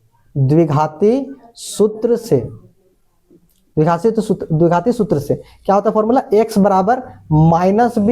± √d/2a होता है, यही होता है ना। चलो इसको हम इधर लिखवा दे रहे हैं, ठीक है। इसके बाद जो है इधर रहेगा, इसके बाद जो है इधर रहेगा। अब इधर में देखो x बराबर माइनस बी, ठीक है, बी का मान में माइनस चढ़ाना है, तो बी का मान तो पहले से माइनस था, ठीक है, बी के जगह मान में माइनस पहले से था और उसके बाहर भी माइनस है। देखो पहले माइनस है तो माइनस लिख दिए, और बी के जगह में माइनस है, बी के जगह में भी माइनस है, तो यहाँ पे माइनस और माइनस 5 हो गया, ठीक है। उसके बाद क्या होता है, प्लस माइनस चिन्ह लगता है, तो प्लस और माइनस रूट अंडर। अब डी का मान यहाँ पे, तो डी तो निकाल चुके हैं, यहाँ पे 9 देख लो निकाल चुके हैं, तो डी के जगह 9 यहाँ पे पुट कर देंगे, और बट्टा में 2 है और 2 के साथ गुना में a है, तो 2 और a के साथ 1 है, 2 और a के जगह में 1, क्योंकि a के जगह 1 है, ठीक है। अब इसको सॉल्व कर लो, x बराबर माइनस माइनस प्लस होता है, तो यहाँ पे 5 हो जाएगा, प्लस माइनस रूट अंडर, देखो रूट अंडर 9 का वैल्यू 3 होता है, रूट अंडर 9 का वैल्यू 3 होता है, तो 3 हो गया, और बट्टा में 2 को 1 से गुना करेंगे तो 2 होगा। अब देखो यहाँ पे बीच में प्लस माइनस का चिन्ह है, प्लस माइनस का चिन्ह ये दर्शाता है कि ये वाला वैल्यू को एक बार प्लस के साथ लिखना है और एक बार माइनस के साथ लिखना है, ये वाला वैल्यू एक बार प्लस के साथ लिखना है और एक बार माइनस के साथ लिखना है, तो इसको 2 बार तोड़ दो, एक बार प्लस के साथ, ठीक है, 5 प्लस 3/2, और एक बार माइनस के साथ, तो 5 माइनस 3/2। समझ में आया, यहाँ पे प्लस माइनस था तो एक बार प्लस के साथ लिखे और एक बार माइनस के साथ लिखे, तो 5 और 3 को यहाँ पे जोड़ेंगे तो 8/2 आएगा, और यहाँ से 5 में 3 घटाएंगे तो 2/2 आएगा, तो x का यहाँ से वैल्यू 2 × 2, 2 चौक 8, तो यहाँ से 4 आया, और 2 × 2, 2 × 2, तो यहाँ पे 1 आया, तो यही वाला मूल होता है। लास्ट में क्या लिखना है, अतः x बराबर 1 और 4 दिए गए समीकरण के मूल होंगे। समझ में आया, यही आंसर है। इतना लिखने में, इतना कैलकुलेशन करने में वो 5 मार्क्स देगा आपको, ठीक है, इतना करने में वो 5 मार्क्स देगा। बोले यहाँ तक कोई दिक्कत है, ठीक है, कोई दिक्कत नहीं होना चाहिए। पहले यहाँ पे एबीसी का मान निकाल लो, विक्टर में वैल्यू पुट करके इसका वैल्यू निकाल लो, उसके बाद यहाँ से वैल्यू निकालने के बाद पता चल जाएगा कि ये तीनों में से कौन सा कंडीशन सेटिस्फाई कर रहा है, ठीक है, तीनों में से कौन सा कंडीशन में है, तो जो कंडीशन में वहाँ पे लिख देना, उसके बाद द्विघाती सूत्र से x का वैल्यू निकाल देना है, एबीसी तो पता रहेगा, डी भी पता रहेगा, उसका वैल्यू पुट करके उसको कैलकुलेशन कर देना है, ठीक है। समझ में आया, चलो यहाँ तक लिखो, उसके बाद एक क्वेश्चन और बताते हैं, उसके बाद फिर क्लास को एंड करते हैं। चलो ठीक है, जल्दी लिखो। चलिए ठीक है, आप आगे देखते हैं, ठीक है। चलो एक क्वेश्चन और बताते हैं, क्योंकि लंबा बहुत वीडियो हो गया, बस सेम ऐसा ही करना है, ठीक है। एक 2025 का जो क्वेश्चन पूछा गया है 5 नंबर में, उसके बारे में थोड़ा सा देख लेते हैं, ठीक है। उसको एक क्वेश्चन सॉल्व करते हैं, क्योंकि सेशन बहुत लंबा हो गया है, ठीक है, वीडियो बहुत लंबा हो गया है, तो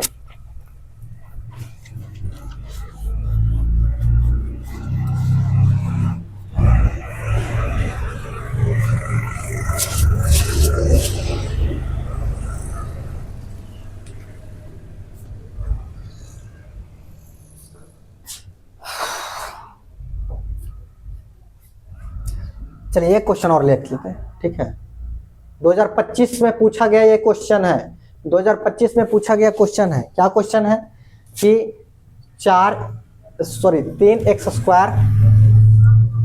3x² minus 4 root 3x plus 4 = 0, ठीक है। 3x² minus 4 root 3x plus 4 = 0। इसमें से फिर वही चीज, सबसे पहले क्या निकालना है, विविक्त कर निकालना है, उसके बाद क्या निकालना है, मूलों की प्रकृति निकालना है, ठीक है। उसके बाद क्या निकालना है, तो द्विघाती सूत्र से मूल निकालना है, ठीक है। मूल याद कीजिए, ये 2025 में 5 नंबर का क्वेश्चन पूछा था, ठीक है। चलो हल करते हैं, ठीक है, हल करते हैं। सबसे पहले क्या है, दिया है, जो दिया है उसको लिखते हैं। दिया है, एक समीकरण दे दिया गया है, ठीक है, एक समीकरण दे दिया गया 3x² minus 4 root 3x plus 4 = 0, ठीक है। अब यहां से तुलना करो, तो तुलना करो, चूंकि ax² plus bx plus c = 0, ठीक है। ax² plus bx plus c = 0 से तुलना करो, तो तुलना करने के बाद देखो x² के बगल वाला a है, तो x² के बगल वाला 3 है, तो a बराबर यहाँ पे 3 रहेगा, ठीक है, a बराबर 3 रहेगा। b बराबर, देखो x के बगल वाला b होता है, तो x के बगल वाला b माइनस 4 रूट 3 है, ठीक है।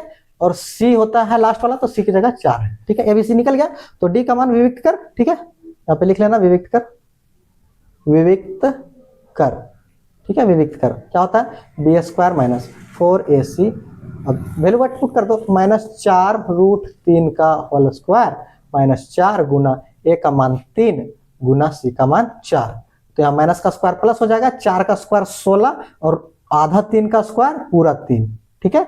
और 4 तिया 12, 12 चौक 48, ठीक है। अब यहाँ पे देखो 16 तिया 48 होता है और माइनस 48, तो डी का मान यहाँ पे 48 में 48 घटाएंगे 0 आ गया। अब डी का मान अगर 0 आ गया, डी का मान जब 0 आता है तो दो समान और वास्तविक मूल निकलता है, अगर डी का मान 0 आता है तो दो वास्तविक और समान मूल निकलता है, ठीक है। तो लिखना है दिए गए समीकरण को, दिए गए समीकरण का दो समान, क्योंकि बराबर आ गया तो समान और वास्तविक मूल होंगे, और वास्तविक मूल होंगे, ठीक है। तो यहाँ तक कोई दिक्कत है क्या, नहीं। अब यहाँ पे देखो विविक्त कर मतलब डी का मान निकाल लिए, मूलों की प्रकृति भी हम लोग निकाल लिए, अब द्विघाती सूत्र से मूल ज्ञात करना है, तो द्विघाती सूत्र से लिखना। अब द्विघाती सूत्र से,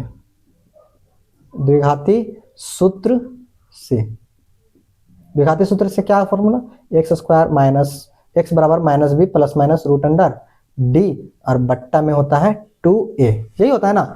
तो वैल्यू पुट कर दो, x बराबर माइनस, देखो माइनस पहले लिख लेते हैं, और b का मान में फिर से -4√3 है, तो ये नहीं कि माइनस ये वाला है तो एक ही बार लिखेंगे, माइनस ये फॉर्मूला का माइनस है, और b वाला माइनस रहेगा तो उसको अंदर से लिखेंगे, ठीक है, अंदर ब्रैकेट में लिखेंगे, तो माइनस का 4√3 हो गया यहाँ पे, ठीक है। और plus minus root under t का मान तो निकाल चुके हैं 0, और बट्टा में 2a, ठीक है। अब यहाँ से क्या करना है कि माइनस माइनस प्लस हो गया, तो 4√3 और प्लस माइनस रूट अंडर 0 का भी वैल्यू 0 होता है, ठीक है। और ये 2 और ए का मान जो है, ए का मान यहाँ से पुट कर दो, ए का मान कितना था, ए का मान 3 था, तो गुना 3 कर दो, तो 2 तिया यहाँ पे 6 हो जाएगा, 2 तिया यहाँ पे 6 हो जाएगा। अब देखो स्टूडेंट गलती क्या करता है कि यहाँ पे प्लस माइनस 0 है, तो 0 को कुछ समझता नहीं है, बस 0 को हटा देता है। तो देखो 0 को हटाना नहीं है, एक बार प्लस के साथ 0 लिखना है, एक बार माइनस के साथ 0 लिखना है, क्योंकि 0 को अगर हटा देंगे तो यहाँ पे सिर्फ ये वाला वैल्यू बचेगा, तो इसका तो एक ही आंसर निकलेगा, लेकिन इसमें मैक्सिमम पावर तो 2 है, तो इसका आंसर तो 2 निकलना चाहिए। तो ये वाला प्लस माइनस हटाना नहीं है, ये बाद में इसको लिखना, इधर लिख देते हैं, ठीक है।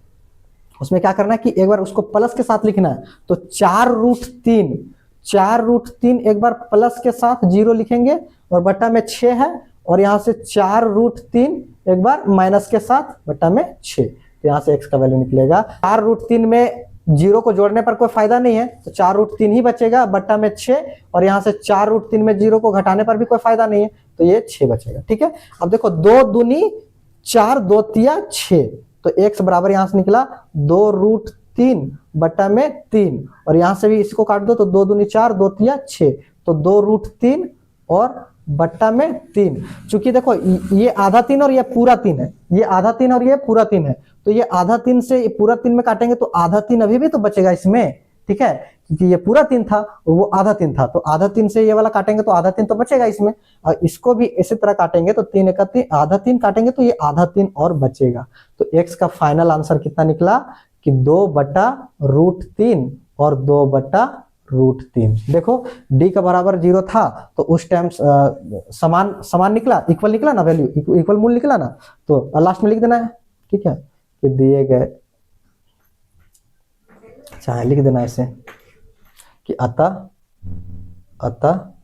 x बराबर 2√3 और 2/√3 दिए गए समीकरण के मूल हो गए, दिए गए समीकरण के मूल हैं, ठीक है।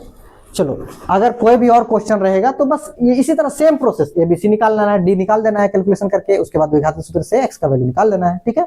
चलो चैप्टर खत्म होता है, समाप्त होता है यहीं पे। चलिए अच्छे से पढ़ना है, मेहनत करना है, पूरा वीडियो को देखना है, ठीक है।